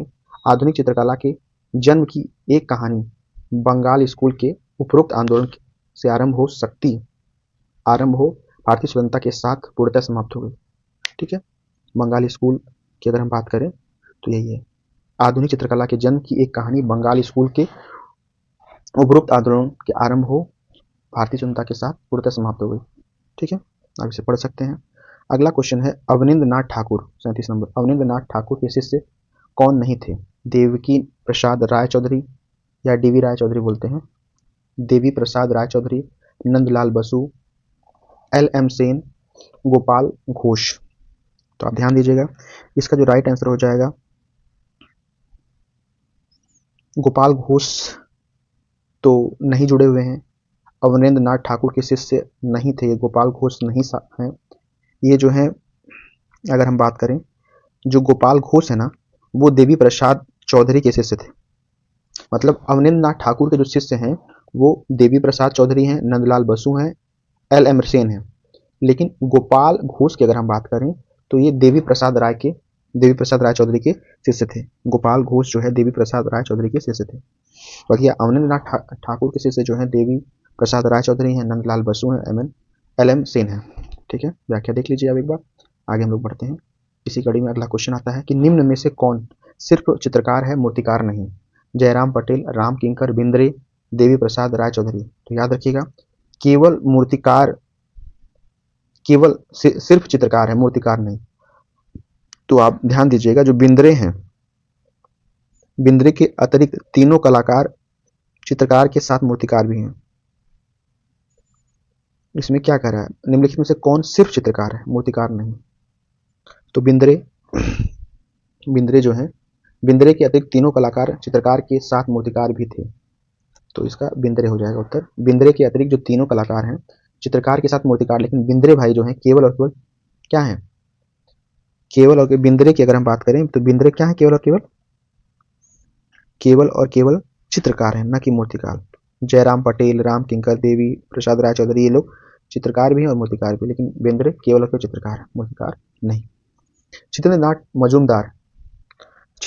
मजूमदार किस विश्वविद्यालय में चित्रकला विभाग के शिक्षक थे? छितेंद्रनाथ मजूमदार किस विश्वविद्यालय में चित्रकला विभाग के शिक्षक थे? लखनऊ विश्वविद्यालय, इलाहाबाद, काशी, शांति निकेतन। तो याद रखिएगा, ये इलाहाबाद विश्वविद्यालय के जो है शिक्षक थे। छितेंद्रनाथ मजूमदार इलाहाबाद विश्वविद्यालय के चित्रकार में शिक्षक थे, चित्रकला में शिक्षक थे। छितेंद्रनाथ मजूमदार इलाहाबाद विश्वविद्यालय में चित्रकला विभाग में शिक्षक थे। याद रहेगा, क्या हो जाएगा, इलाहाबाद विश्वविद्यालय। छितेंद्रनाथ मजूमदार इलाहाबाद विश्वविद्यालय में चित्रकला विभाग में शिक्षक थे। ठीक है, आगे हम आते हैं। आप एक बार इसमें पूरा पढ़ लीजिए। सन 1942 से 1965 ईस्वी तक छितेंद्रनाथ मजूमदार जी इलाहाबाद विश्वविद्यालय के चित्रकला विभाग में शिक्षक रहे, 1942 से 65 तक। अगला आता है क्वेश्चन, किस चित्रकार ने बाघ, अजंता व जोगीमारा के भित्ति चित्रों की प्रतिलिपियां तैयार की? किस चित्रकार ने बाघ गुफा कहाँ पे बताइए आप?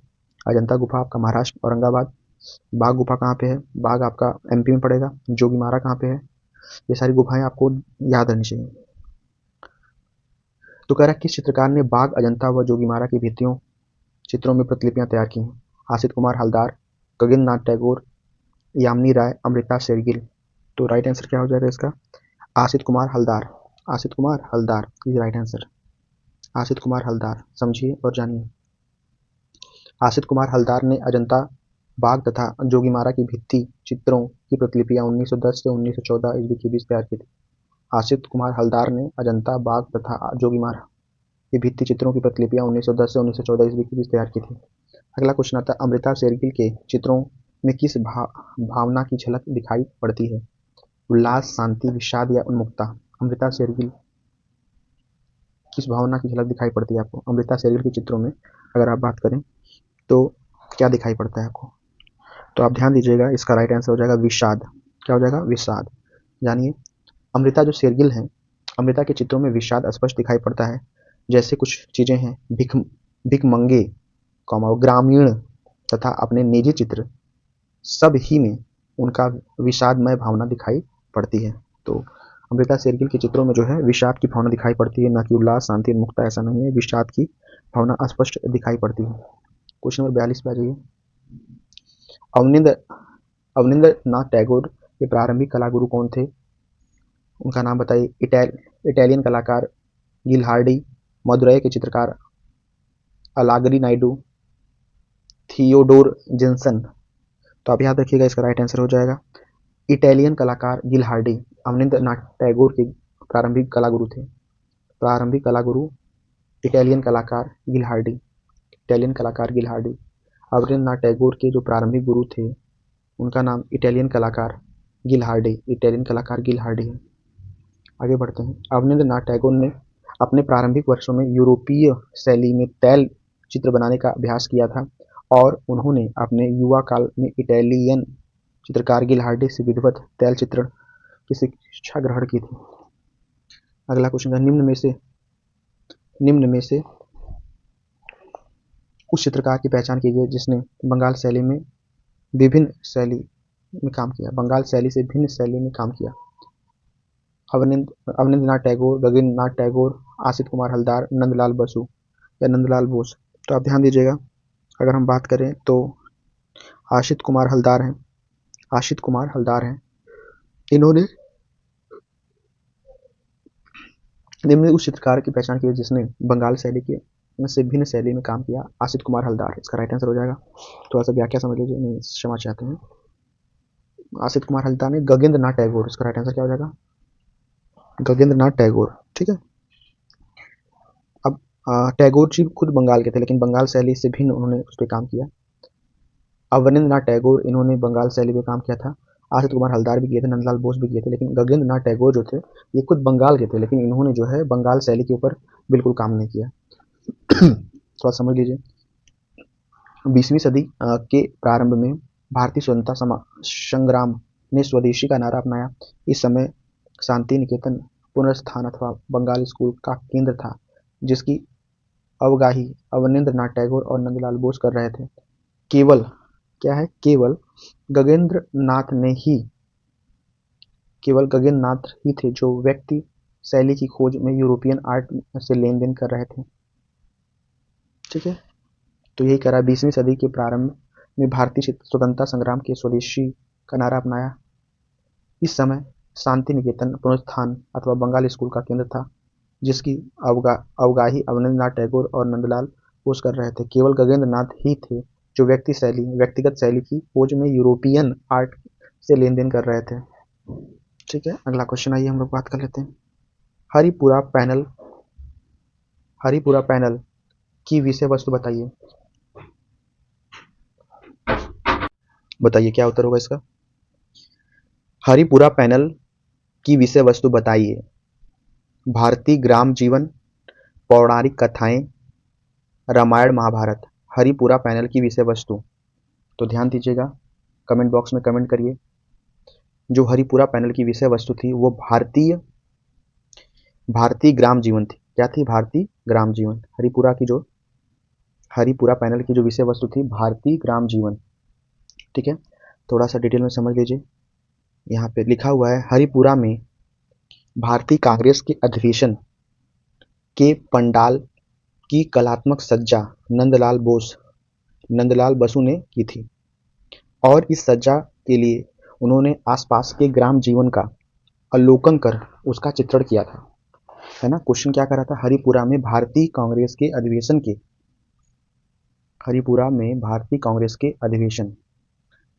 के पंडाल की कलात्मक सज्जा नंदलाल बसु ने की थी और इस सज्जा के लिए उन्होंने आसपास के ग्राम जीवनों का अवलोकन कर उनका चित्रण किया था। तो जो क्वेश्चन पूछ रहा था वो समझ में आया। हरिपुरा पैनल की विषय वस्तु क्या थी? भारतीय ग्राम जीवन। हरिपुरा में भारतीय कांग्रेस के अधिवेशन के पंडाल की कलात्मक सज्जा नंदलाल बसु ने की थी और इस सज्जा के लिए उन्होंने आसपास के ग्राम जीवन का अवलोकन कर उसका चित्रण किया था। अगला क्वेश्चन कहता है, शिल्प कथा व रूपावली पुस्तक के रचयिता का नाम बताइए। शिल्प कथा व रूपावली पुस्तक के रचयिता आशित कुमार हलदार, नंदलाल बोस, अवनींद्रनाथ टैगोर, जितेंद्रनाथ मजूमदार। अच्छा क्वेश्चन है, इंपॉर्टेंट क्वेश्चन है, तो ध्यान दीजिएगा। नंदलाल बोस है। क्या है? नंदलाल बोस हैं। इसके जो रचयिता हैं नंदलाल बोस हैं। ठीक है, क्वेश्चन ये पूछा था ना कि शिल्प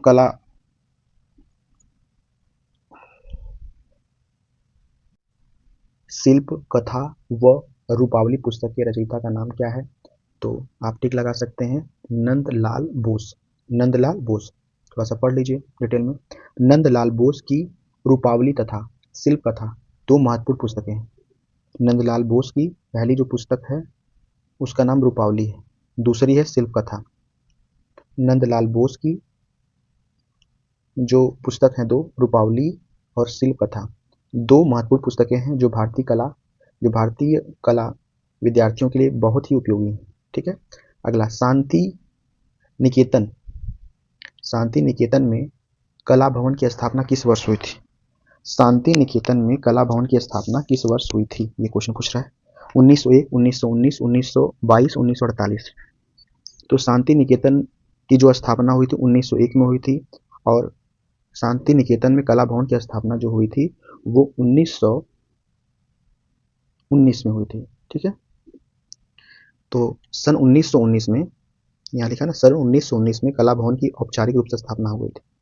शांति निकेतन की स्थापना 1901 में हुई थी, लेकिन यहाँ पे बोल रहा है क्या बोल रहा है कि शांति निकेतन में कला भवन की स्थापना कब हुई थी? तो 1919 में। ये राइट आंसर है, 1919। सन 1919 में कला भवन की औपचारिक रूप से स्थापना हुई थी।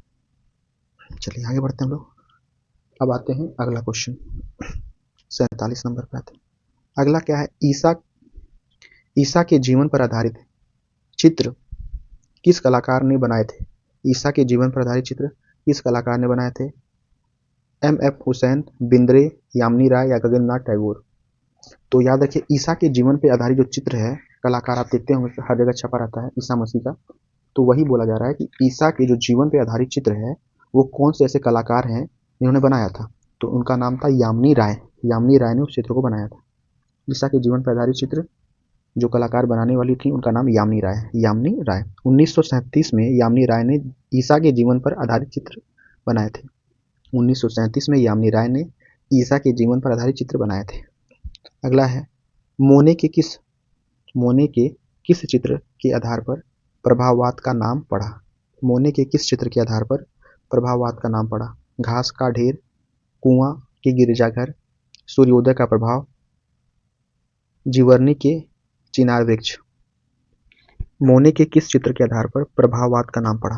क्वेश्चन अच्छा है, आप उत्तर बताइए। मोने के किस चित्र के आधार पर प्रभाववाद का नाम पड़ा? तो इसका राइट आंसर हो जाएगा सूर्योदय का प्रभाव। सूर्योदय का प्रभाव। क्लोद मोने के चित्र सूर्योदय के प्रभाव की समीक्षा के रूप में तथा निंदा के रूप में प्रयुक्त शब्द प्रभाववाद को छाया चित्रकार नादार के कार्यकक्ष में उद्घाटित प्रदर्शनी के कलाकारों ने, जिसमें देगा, रेनवार, माने आदि सम्मिलित थे, अपने आप को प्रभाववादी चित्रकार के नाम से घोषित किया। तो इसमें मोने के क्वेश्चन ये था, बताइए मोने के किस चित्र के आधार पर प्रभाववाद का नाम पड़ा? तो सूर्योदय का प्रभाव राइट आंसर हो जाएगा। आगे 49 नंबर क्वेश्चन आता है, कह रहा है कि निम्न चित्रकारों में कौन अतियथार्थवाद से प्रभावित है? स्वामीनाथन, विकास भट्टाचार्य, के.एस. कुलकर्णी, हुसैन?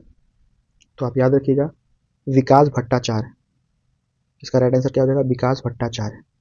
निम्न चित्रकारों में कौन अतीत यथार्थवाद से प्रभावित है?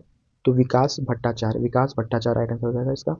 भारतीय कलाकारों में किस पर प्रभाववाद का प्रभाव है? भारतीय चित्रकारों में किस पर प्रभाववाद का प्रभाव है? रवि वर्मा, राम किंकर, रणवीर सिंह बिष्ट, रविन्द्रनाथ टैगोर? तो आप याद रखिएगा 50 नंबर क्वेश्चन का राइट आंसर क्या हो जाएगा? रणवीर सिंह बिष्ट। तो उसका राइट आंसर क्या हो जाएगा? रणवीर सिंह बिष्ट। भारतीय कलाकारों में किस पर प्रभाववाद का प्रभाव है? भारतीय कलाकारों में किस पर प्रभाववाद का प्रभाव है? तो रणवीर सिंह बिष्ट पर है, ये राइट आंसर हो जाएगा। प्रोग्रेसिव आर्टिस्ट ग्रुप के कलाकार कौन है? प्रोग्रेसिव आर्टिस्ट ग्रुप के कलाकार तैयब मेहता हैं, हेब्बर हैं, गुलाम शेख हैं या गायतोंडे हैं? प्रोग्रेसिव आर्टिस्ट ग्रुप के कलाकार। तो ध्यान दीजिएगा इसके जो कलाकार हैं वो गायतोंडे हैं, है ना? कौन है? गायतोंडे।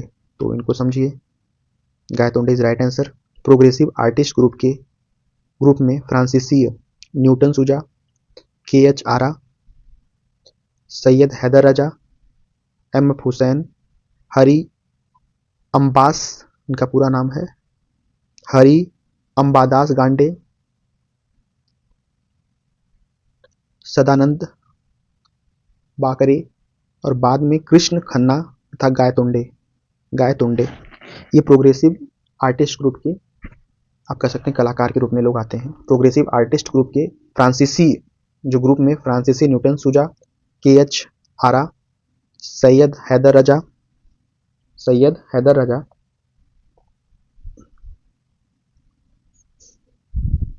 MF हुसैन, हरि अम्बादास कांडे, सदानंद बाकरे, बाद में कृष्ण खन्ना और गायतोंडे, ये लोग आते हैं। इन लोगों का नाम फेमस है।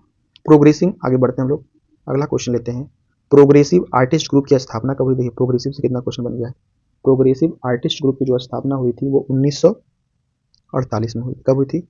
1948 में। प्रोग्रेसिव आर्टिस्ट ग्रुप की स्थापना 1948 में हुई थी। प्रोग्रेसिव आर्टिस्ट ग्रुप की स्थापना 1948 में हुई थी। इसे हम लोग बोलते हैं पैग का full form progressive artist group. वो सौंदर्य शास्त्रीय स्तर पर कलात्मक ऊंचाई और नई दिशा देने में फ्रांसीसी न्यूटन सुजा की अत्यंत महत्वपूर्ण भूमिका रही और उनके अथक प्रयासों द्वारा 1948 में अस्तित्व में आ सका था। तो पैग या प्रोग्रेसिव आर्टिस्ट जो है की जो स्थापना 1948 में हो रही है। आगे हम लोग बढ़ते हैं, क्वेश्चन नंबर 53 पे आते हैं। समीक्षावादी कलाकार कौन है? समीक्षावादी कलाकार रणवीर सिंह बिष्ट, NK खन्ना, रामचंद्र शुक्ल, मदन लाल नागर। तो राइट आंसर हो जाएगा, आप याद रखिएगा, रामचंद्र शुक्ल समीक्षावादी कलाकार है। समीक्षावादी कलाकार हैं रामचंद्र शुक्ल। थोड़ा समझिए, समीक्षावादी चित्रकला रामचंद्र शुक्ल की व्यक्तिगत शैली है। समीक्षावादी चित्रकला रामचंद्र शुक्ल की व्यक्तिगत शैली है जो इन्होंने बनारस हिंदू विश्वविद्यालय के अपने कुछ शिष्य और साथियों को लेकर प्रारंभ की थी। समीक्षावादी चित्रकला जो है रामचंद्र शुक्ल की व्यक्तिगत शैली है।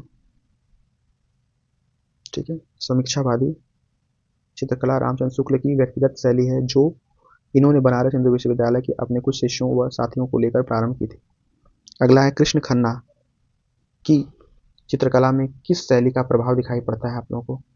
तो कृष्ण खन्ना की चित्रकला में आभरण शैली, मुगल शैली, राजस्थानी शैली, दक्षिणी शैली। तो याद रखिएगा, कृष्ण खन्ना के जो है चित्रकला में हमको जो है दक्षिणी शैली का जो है प्रभाव दिखाई पड़ता है।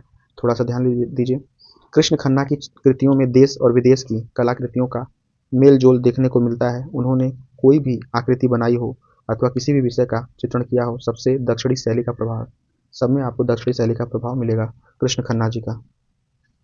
कलकत्ता ग्रुप की स्थापना किस वर्ष हुई थी? तो कलकत्ता ग्रुप की जो स्थापना है 1943 में हुई थी। 1943 में हुई थी। कलकत्ता ग्रुप की जो स्थापना है 1943 में हुई थी। इसका राइट आंसर 1943। आगे, पिकासो का विश्वविख्यात चित्र गिवेर्निका किस शैली का है? गिवेर्निका किस शैली का है? पिकासो का विश्वविख्यात चित्र गिवेर्निका किस शैली का है? तो आप इसको याद रखिएगा, ये है आपका अतिथ्यार्थवादी भी है, घनवादी भी है और अभिव्यंजनवादी भी, यानी तीनों है। याद रखिएगा, क्वेश्चन जो है इंपॉर्टेंट है, इसको ध्यान दीजिए। पिकासो का विश्वविख्यात चित्र गिवेर्निका पिकासो का विश्वविख्यात चित्र जो है गिवेर्निका किस शैली का है? अति यथार्थवादी है, घनवादी है, अभिव्यंजनावादी है, तीनों है। तीनों पे आप राइट आंसर लगा दीजिए और थोड़ा सा इसको व्याख्या पढ़ लीजिए। पिकासो की अति यथार्थवादी एवं घनवादी शैलियों का भावपूर्ण उत्कर्ष उनकी 1937 में बनाए गए विश्वविख्यात चित्र गिवेर्निका में देखने को मिलता है। ठीक है, आगे बढ़ते हैं। घनवाद से प्रेरणा लेने के उपरांत निजी विशेषता वाले कलाकार का नाम बताइए। तो राम कुमार है। घनवाद से प्रेरणा लेने के उपरांत निजी विशेषता वाले कलाकार का नाम राम कुमार है। तो इसका राइट आंसर क्या हो जाएगा? राम कुमार। ठीक है, आगे हम लोग देखते हैं मद्रास चोल मंडल क्या है? मद्रास चोल मंडल क्या है? चोल प्रदेश के कमिश्नरी चोल लोगों का समूह, कलाकारों का एक गांव, इनमें से कोई। मद्रास चोल मंडल जो है वो आप ध्यान दीजिएगा, कलाकारों का एक गांव है। ठीक है, इसका राइट आंसर हो जाएगा। आगे हम लोग देखते हैं क्वेश्चन नंबर 59। क्वेश्चन नंबर 59 क्या कहता है, इसको देख लेते हैं क्लियर। बताइए क्वेश्चन, किस कलाकार ने चोल मंडल की स्थापना करने में सर्वाधिक योगदान दिया? चोल मंडल क्या कह रहा है, किस कलाकार ने चोल मंडल की स्थापना करने में सर्वाधिक योगदान दिया? Option number A Devi Prasad Rai Chowdhury, K C S Paniker, R B Bhaskar, Krishna Khanna. देखिए तो आप याद रखिए के सी एस पनिकर इसका राइट आंसर हो जाएगा। ये ऐसे कलाकार थे, इन्होंने चोल मंडल की स्थापना करने में सर्वाधिक योगदान दिया था। अब इसकी व्याख्या पढ़ लीजिए, आपको क्लियर हो जाएगा। कला के क्षेत्र में सबसे महत्वपूर्ण कार्य चोल मंडल नामक कलाकारों के गांव बसने के रूप में हुई। 1966 में पनिकर ने इसकी स्थापना मद्रास के बाहर स्थित इस ग्राम में की थी। तो ये राइट आंसर है के सी एस पनिकर। किस कलाकार ने चोल मंडल की स्थापना करने में सर्वाधिक योगदान दिया? के सी एस पनिकर। अगला क्वेश्चन है, पाकिस्तान से आए विस्थापित कलाकार किस संस्था से जुड़े? Bombay group, progressive artist group, Delhi शिल्प चक्र, प्रोग्रेसिव प्रिंटिंग एसोसिएशन। पाकिस्तान से आए, अच्छा क्वेश्चन ये, पाकिस्तान से आए विस्थापित कलाकार किस संस्था से जुड़े? बॉम्बे ग्रुप से जुड़े, प्रोग्रेसिव आर्टिस्ट ग्रुप से जुड़े, दिल्ली शिल्प चक्र से जुड़े, प्रोग्रेसिव प्रिंटिंग एसोसिएशन से जुड़े। तो आप ध्यान दीजिएगा, ये जो है दिल्ली शिल्प चक्र से जुड़े, जो पाकिस्तान से आए या वहां से आप कह सकते हैं भगाए गए, या पाकिस्तान से आए विस्थापित कलाकार किस संस्था से जुड़े? दिल्ली शिल्प चक्र ग्रुप से जुड़े थे। देश के विभाजन के समय अगर हम बात करें, देश के विभाजन के समय, एक बार पूरा बढ़िया से पढ़ लीजिए, इंपॉर्टेंट है सारा क्वेश्चन। देश के विभाजन के समय लाहौर से दिल्ली आने वाले लगभग सभी कलाकार all India fine art and craft society Delhi के सदस्य बन गए थे। इसी को शॉर्ट फॉर्म में दिल्ली शिल्प चक्र बोलते हैं। क्या है? सभी कलाकार all India fine art and craft society Delhi के सदस्य बन गए थे। ये दूसरी संस्था थी, परंतु इस संस्था के साथ बहुत दिन तक नहीं चल पाए। केवल कृष्णा के एस कुलकर्णी, प्राणनाथ मांगो, जो fine art and craft society counselling के सदस्य थे, त्यागपत्र देकर 25 मार्च 1949 को दिल्ली शिल्प चक्र का शिलान्यास किया। ठीक है, बॉम्बे ग्रुप के नेता कौन थे? Option number 1 S D Chhabra, के हब्बर, बी एस गायतोंडे, हरकिशन लाल। तो बॉम्बे ग्रुप के जो नेता हैं उनका नाम आप याद रखिएगा, के हब्बर। राइट आंसर हो जाएगा के हब्बर। बॉम्बे ग्रुप के जो नेता थे, बॉम्बे ग्रुप के नेता के हब्बर है, के हब्बर। बॉम्बे ग्रुप के नेता कौन है? के हब्बर है। पैक के सचिव का नाम बताइए। पैक के जो सचिव हैं उनका नाम बताइए। एम एफ हुसैन, मुल्क राज आनंद, एफ एन सुजा, एस के बाकरी। तो पैक के जो सचिव हैं उनका नाम है एफ एन सुजा। पैक के सचिव का नाम एफ एन सुजा है। क्या नाम है? एफ एन सुजा पैक के सचिव हैं। उस ग्रुप का नाम बताइए जिसकी पहली और अंतिम प्रदर्शनी 1963 में हुई थी। प्रोग्रेसिव आर्टिस्ट ग्रुप, ग्रुप 1980, शिल्प चक्र, कलकत्ता ग्रुप। तो ध्यान दीजिएगा, इसका राइट आंसर हो जाएगा ग्रुप 1990। ग्रुप 1990। उस ग्रुप का नाम बताइए जिसकी पहली और अंतिम प्रदर्शनी 1963 में हुई थी। तो इसका राइट आंसर हो जाएगा ग्रुप 1890। ग्रुप 1890। उस ग्रुप का नाम बताइए जिसकी पहली और अंतिम प्रदर्शनी 1963 में हुई थी। ग्रुप 1890। इस समूह की पहली प्रदर्शनी रविंद्र भवन में 1963 में लगी, परंतु यह प्रदर्शनी पहली और अंतिम प्रदर्शनी सिद्ध हुई।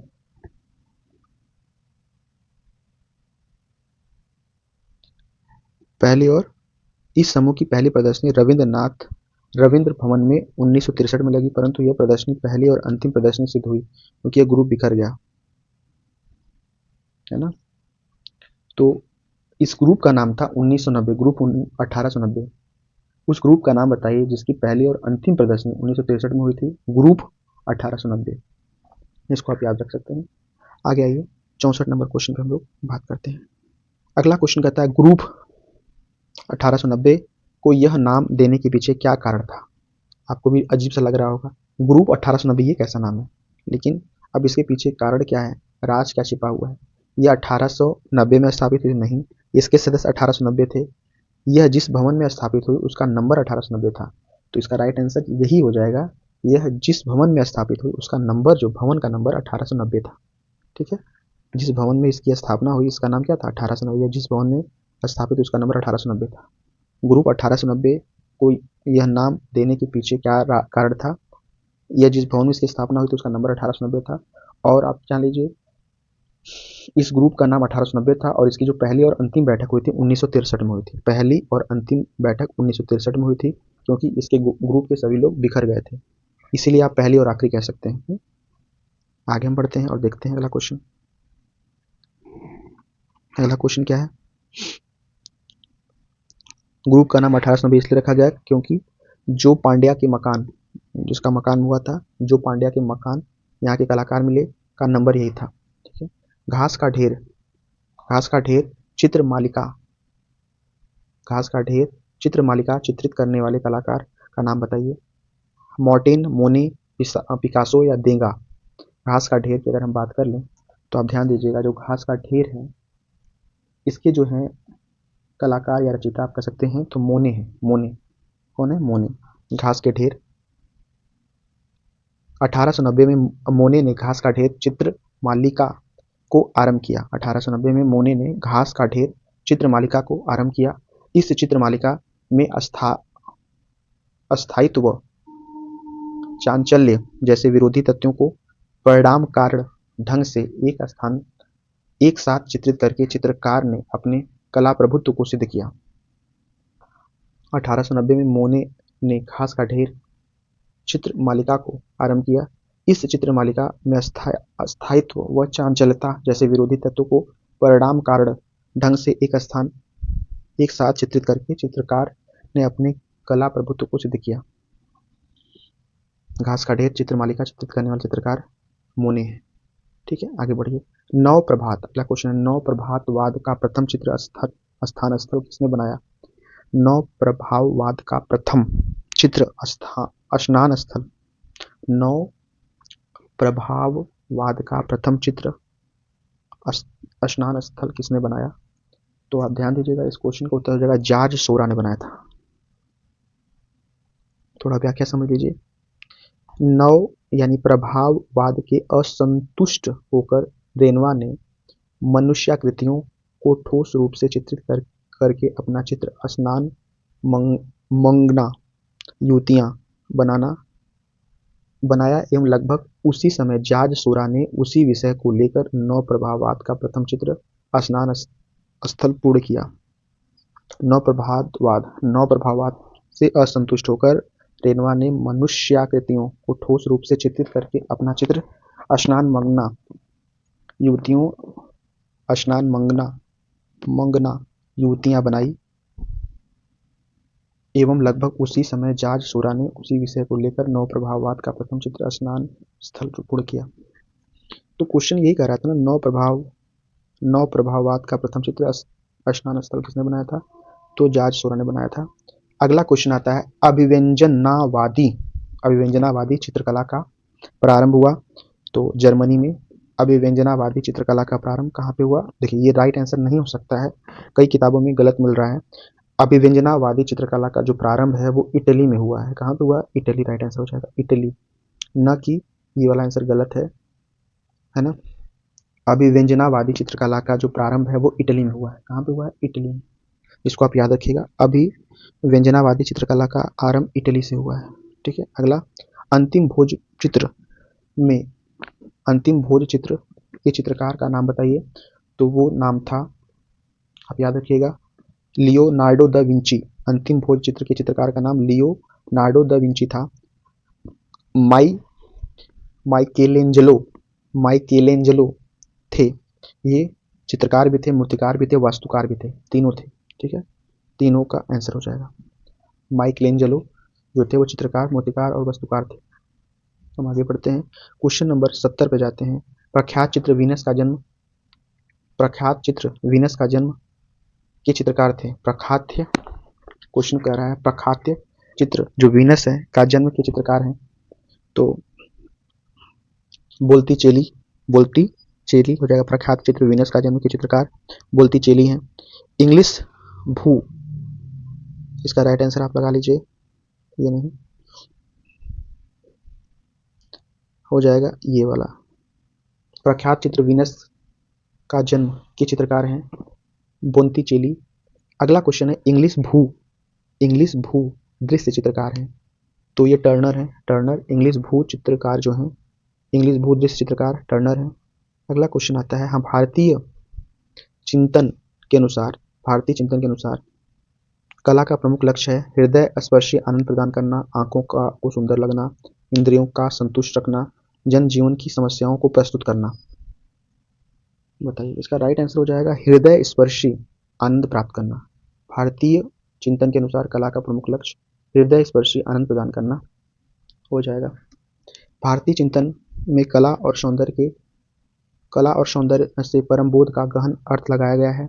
कला की ठीक परिभाषा करना अत्यंत दुष्कर है, फिर भी यह प्रायः स्वीकार किया गया है कि कला का प्रमुख लक्ष्य आनंद प्रदान करना, क्षुणभंगुर इंद्रिय मनोरंजन नहीं, बल्कि हृदय स्पर्शी आनंद को निरंतरता है। अगला है, नाट्यशास्त्र में भरत के कितने भावों का विवेचना किया गया है, तो ये याद रखिएगा, नाट्यशास्त्र में जो भरत हैं उनके जो है,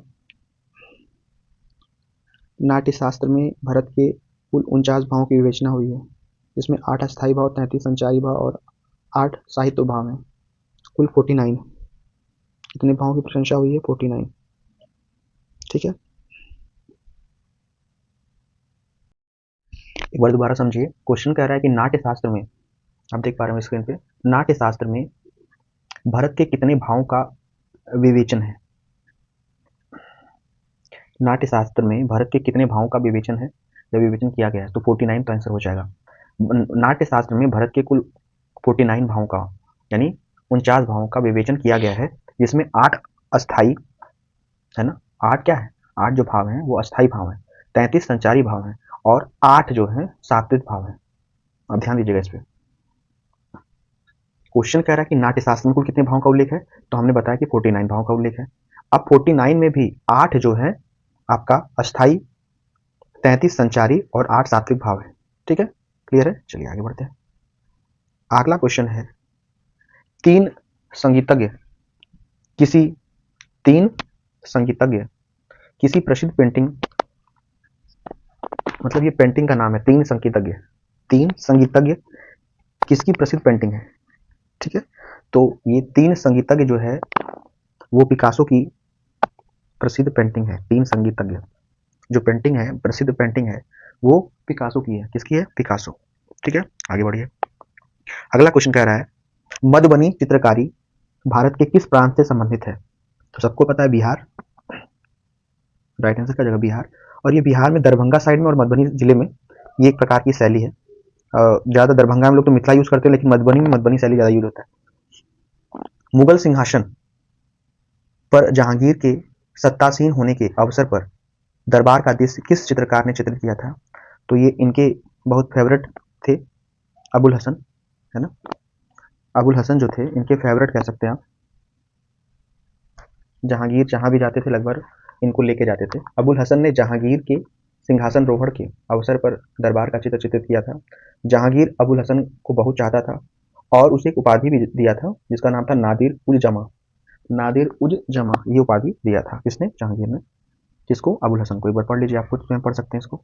यहाँ पे लिखा हुआ है, अबुल हसन जो थे, अबुल हसन ने जहांगीर के सिंहासन रोहण अवसर पर दरबार का चित्र चित्रित किया था, जहाँ जहांगीर जो था वो अबुल हसन को बहुत चाहता था और उसे नादिर उज जमा, यहाँ जमा का शब्द कट गया है, नादिर उज जमा की उपाधि से सम्मानित किया था।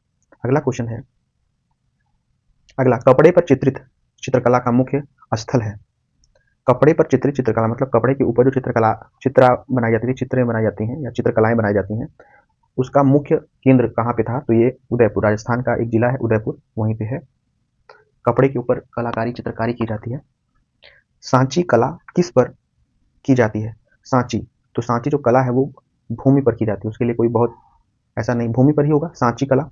ठीक है, सांची कला जो है भूमि पर की जाती है। सांची जो है भूमि चित्रण के इस विशिष्ट प्रकार को कागज के कटे हुए सांचों यानी पेपर कट स्टेलिस और सूखे रंगों द्वारा मिट्टी से बने चबूतरों पर बनाया जाता है। यह मथुरा की लोक कला है।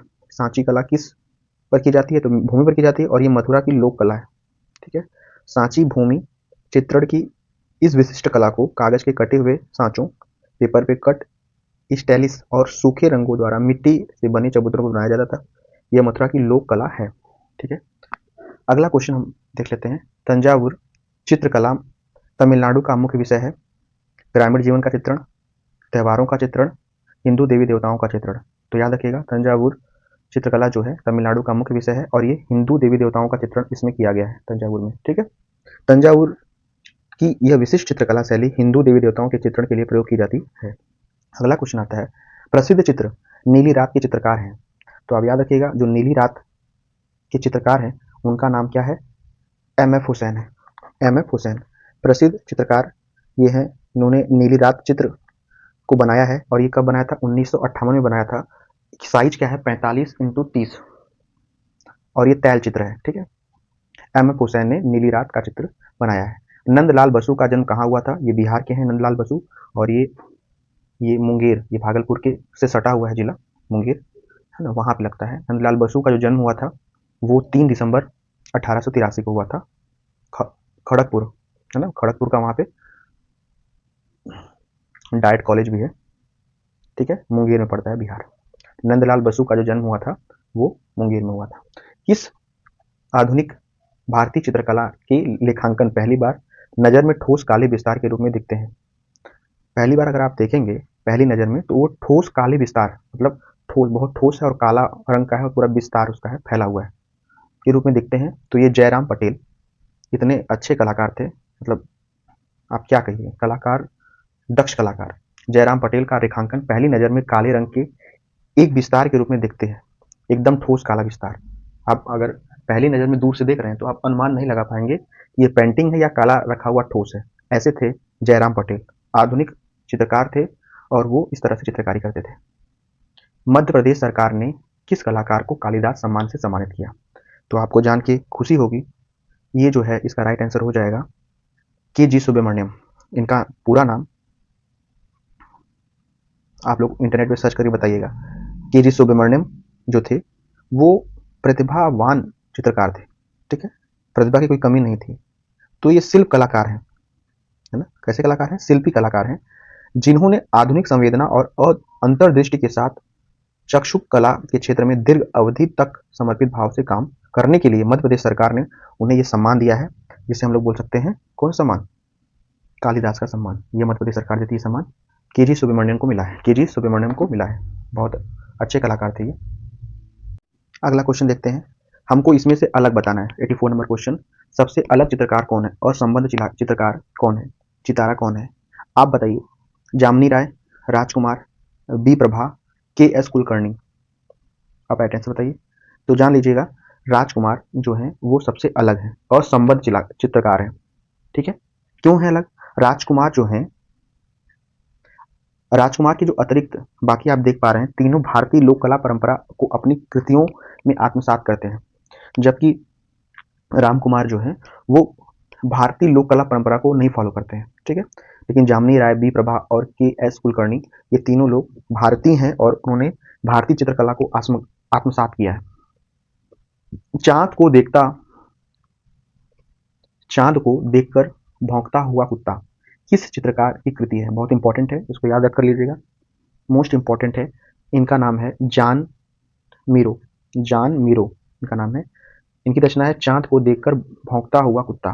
चांद को देखकर भौंकता हुआ कुत्ता किस चित्रकार की कृति है? तो जॉन मीरो, जॉन मीरो। ठीक है, आर.एस. बिष्ट किस कला महाविद्यालय के प्राचार्य थे? क्या नाम है? ध्यान दीजिएगा नाम, RS. Bisht. RS. Bisht, RS. Bisht किस कला महाविद्यालय के प्राचार्य थे? तो ये हैं लखनऊ के। कहाँ के हैं? लखनऊ के। लखनऊ के ये उसी स्कूल में टीचर भी रहे, फिर बाद में प्राचार्य भी बन गए, वहाँ के प्रिंसिपल बन गए। लखनऊ कला विश्वविद्यालय या महाविद्यालय, आर.एस. बिष्ट लखनऊ कला विश्वविद्यालय या महाविद्यालय के प्राचार्य भी रहे। ठीक है, रणजीत सिंह बिष्ट पूरा इनका नाम है ना, आर से रणजीत, एस से Bisht, Singh, R S, S Singh और बिष्ट से बिष्ट ही। तो रणवीर सिंह बिष्ट ने लखनऊ आर्ट स्कूल में प्रशिक्षण प्राप्त किया और वहीं अध्यापक तथा उसके पश्चात प्रधानाध्यापक हुए। पहले अध्यापक फिर प्रधानाध्यापक हुए। अगला क्वेश्चन है, भारतीय संस्कृति के 4 लक्ष्यों में से किसके साथ चित्रकला का संबंध है? तो धर्म, अर्थ, काम, मोक्ष। भारतीय संस्कृति के 4 लक्ष्यों में से किसके साथ चित्रकला का संबंध है? तो आप ध्यान दीजिएगा, चित्रकला का जो संबंध है तो वो तो धर्म से ही है। क्या राइट आंसर हो जाएगा? धर्म। थोड़ी व्याख्या समझ लीजिए। भारत में कला का स्वरूप धार्मिक, सामाजिक एवं राजनीतिक मान्यता के आधार पर परिवर्धित होता रहा है। ठीक है, आइए। चित्रण के धरातल के कितने आयाम होते हैं? तो ध्यान दीजिएगा, मात्र 2 आयाम होते हैं चित्रण के धरातल के, है ना। जिस धरातल अथवा भूमि पर चित्र रचना की जाती है उसका विस्तार 2 दिशाओं में होता है। अतः हम कह सकते हैं जो चित्रण के धरातल हैं उसके 2 आयाम होते हैं। 2 दिशा होती है, 2 आयाम होते हैं, बात खत्म। किसी भी वस्तु अथवा आकृति का माप स्वतंत्र रूप में कहलाता है। क्या कहलाता है? प्रमाण। किसी भी कोई भी वस्तु है या कोई चीज है, किसी भी वस्तु अथवा आकृति का माप स्वतंत्र रूप में प्रमाण कहलाता है। प्रमाण। किसी भी वस्तु अथवा आकृति का माप स्वतंत्र रूप में प्रमाण कहलाता है। कोई वस्तु हो चाहे कोई आकृति हो, उसका अगर आप माप कर रहे हैं वो स्वतंत्र अवस्था में, तो उसका जो माप होता है वो प्रमाण कहलाता है। किंतु वही प्रमाण अन्य आकृतियों तथा चित्र भूमि के विस्तार से इसको ऊपर करते हैं, संबंधित होकर अनुपातों में परिवर्तित हो जाता है। ठीक है, आगे अगला क्वेश्चन हम आते हैं, क्वेश्चन नंबर 90 पे चलते हैं। उस समय जो है 1999 में मात्र 100 क्वेश्चन पूछा गया था और उसमें इंटरव्यू वगैरह भी था। आइए, समान अवस्था सामंजस्य अवयवों की पुनरावृत्ति से उत्पन्न निरंतरता को कहते हैं। क्या कह रहा है? समान अथवा सामंजस्य अवयवों की पुनरावृत्ति से उत्पन्न निरंतरता को कहते हैं। तो क्या कहा जाता है? लय कहा जाता है। क्या कहते हैं? लय। लय बनी हुई है, तोड़िए मत। समान अथवा सामंजस्यपूर्ण अवयव की पुनरावृत्ति से उत्पन्न निरंतरता को लय कहते हैं। यद्यपि गति ही लय है, मतलब हम गति को ही लय कह सकते हैं, किंतु समस्त गति लय नहीं है। समान अथवा सामंजस्यपूर्ण अवयवों की पुनरावृत्ति से उत्पन्न निरंतरता को लय कहते हैं। तो समान अथवा सामंजस्यपूर्ण अवयवों की पुनरावृत्ति से उत्पन्न निरंतरता क्या कहते हैं? लय कहते हैं। इसका राइट आंसर हो जाएगा। कल्पसूत्र ग्रंथों के चित्रण किस शैली में हुए हैं? तो जैन शैली में हुए। कल्पसूत्र जो संबंधित है वो जैन शैली से संबंधित है। पाल शैली, राजस्थानी शैली, पहाड़ी शैली से नहीं संबंधित है। कल्पसूत्र ग्रंथ जो है जैन शैली से संबंधित है। थोड़ी सी व्याख्या समझ लीजिए। डॉक्टर आनंद कुमार स्वामी ने 1942 ईस्वी में बर्लिन म्यूजियम में सुरक्षित कल्पसूत्र की एक सचित्र प्रति पाई। इस कल्पसूत्र का परिचय प्रकाशित करके उन्होंने कला आलोचकों में गुजरात क्षेत्र से विकसित कला शैली जैन शैली के प्रति जिज्ञासा उत्पन्न की।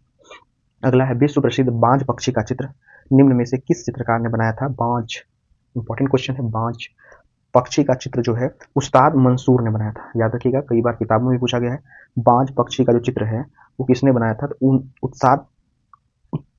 उस्ताद मंसूर ने बनाया था ये चित्र। जहांगीर के दरबार में पशु पक्षी पुष्प चित्रण के निपुण चित्रकार उस्ताद मंसूर थे। अगर पशु पक्षी जहांगीर का जो फेवरेट था तो वो तो उनका नाम क्या था? जो जहांगीर का फेवरेट था उनका नाम आप लोग बताइए। अभी हम पीछे बताए थे जहांगीर के, उनका नाम अबुल हसन था ना। लेकिन अगर जहांगीर में पशु पक्षियों के चित्र बनाना हो तो उस्ताद मंसूर। सर्वप्रथम किस नाट्यशास्त्र में 8 रसों को बताया गया है? तो आपको याद होना चाहिए, भरत मुनि नाट्यशास्त्र में। सर्वप्रथम किस नाट्यशास्त्र में 8 रसों को बताया गया? तो रस का जो आधार होता है भाव होता है। समान तौर पर 9 भाव कहे गए हैं, किंतु केवल और केवल एक ऋषि मुनि है जिनका नाम है भरत ने 8 अस्थायी भाव को माना है ना। रस कितने होते हैं वैसे तो रस जो होते हैं, रस के 9 प्रकार होते हैं, लेकिन खाली ये भरत मुनि जी हैं सबसे अलग, कहते हैं 8 रस होता है, 8 अस्थायी भाव। 8 ही रस माने श्रृंगार, हास्य, करुण, रौद्र, वीर, भयानक, विवित्सना, है ना, नाटो, रसा, स्मिता, मतलब कुल मिला के 8 इन्होंने रस को माना है। अबुल हसन के पिता का नाम बताइए। अबुल हसन के पिता का नाम था, अबुल हसन के पिताजी का नाम, अबुल हसन जो है जहांगीर के दरबार में चित्रकार थे, उनके जो पिताजी थे उनका नाम था आकारिजा। क्या नाम था? आकारिजा। बादशाह जहांगीर ने स्वयं लिखा है, जब वह जहांगीर स्वयं युवराज था तो अबुल हसन के पिता आकारिजा या हिराज निवासी ने मेरी सेवाएं की। ठीक। बिशन दास निपुण थे। छवि चित्र में बिशन दास बहुत ही निपुण है, फेमस है। जहांगीर ने अपने आत्मचरित्र में स्वयं लिखा है, क्या लिखा है कि बिशन दास जो थे, बिशन दास साहिब जैसे व्यक्ति चित्र बनाने में बेजोड़ हैं, मतलब सबसे ज्यादा फेमस वही है बिशन दास साहिब व्यक्ति चित्र बनाने में, है ना। अगला क्वेश्चन आते हैं, क्वेश्चन नंबर 96। पंचतंत्र का फारसी अनुवाद किसने किया था? तो पंचतंत्र का फारसी अनुवाद जो करने वाले थे उनका नाम आयार दानिश था। पंचतंत्र का फारसी में उन्होंने अनुवाद किया था, आयार दानिश ने किया था, याद रखिएगा। जोगी मारा के चित्र बने हैं, तो जोगी मारा के जितने चित्र आप देखेंगे और बने आपको मिलेंगे वो छत पे बने हैं, छत पर बने हैं। सर्वप्रथम भारतीय चित्रकला में जोगी मारा गुफा में छतों पर बने चित्रों के उदाहरण प्राप्त हुए हैं, छतों पर बने चित्रों के उदाहरण प्राप्त हुए हैं। भीमबेटका गुहाएं अवस्थित हैं, तो भीमबेटका आपको पता ही है मध्य प्रदेश में है, भीमबेटका की जो गुफा है वो मध्य प्रदेश में है, क्या होना चाहिए। ये भोपाल से 40 किलोमीटर दूर जाइएगा तो इन गुफाओं की छतों पर दीवारों पर बने पाषाणकालीन भित्ति चित्र में धार्मिक कथाओं का वर्णन मिलेगा आपको। तो भीमबेटका कहाँ पे है? तो मध्य प्रदेश में है। आखिरी 2 क्वेश्चन में देख लेते हैं, भारतीय लघु चित्र की बूंदी शैली का उत्कर्ष किसके समय हुआ था? तो राव उमेद सिंह, राव उमेद सिंह राइट आंसर हो जाएगा। राव उमेद सिंह, भारतीय लघु चित्र में बूंदी शैली का उत्कर्ष किसके समय हुआ था? राव उमेद सिंह। और राव उमेद सिंह का जो शासनकाल है 1771 से 1819 ईस्वी में बूंदी शैली का पूर्ण विकास हुआ था। आखिरी क्वेश्चन है, महाराजा संसार चंद्र किस शैली के चित्रकार के महान संरक्षक थे? तो कांगड़ा, कांगड़ा आंसर हो जाएगा इसका, ठीक है। महाराजा संसार चंद्र किसके बारे में बोला जा रहा है? महाराजा संसार चंद्र इस शैली के चित्रकार के महान संरक्षक थे, कांगड़ा। संसार चंद्र जैसे कला संरक्षक के कला प्रेम के कारण और पड़ोसी राज्य गुलेर में उच्च कला विकास हो जाने के कारण ही कांगड़ा में भी चित्रकला का उदय आरंभ हुआ, ठीक है। तो ये आपका 100 क्वेश्चन। आशा है आपको वीडियो अच्छा लगा होगा तो लाइक सब्सक्राइब शेयर करिएगा। आपका वीडियो देखने के लिए बहुत बहुत दिल से धन्यवाद।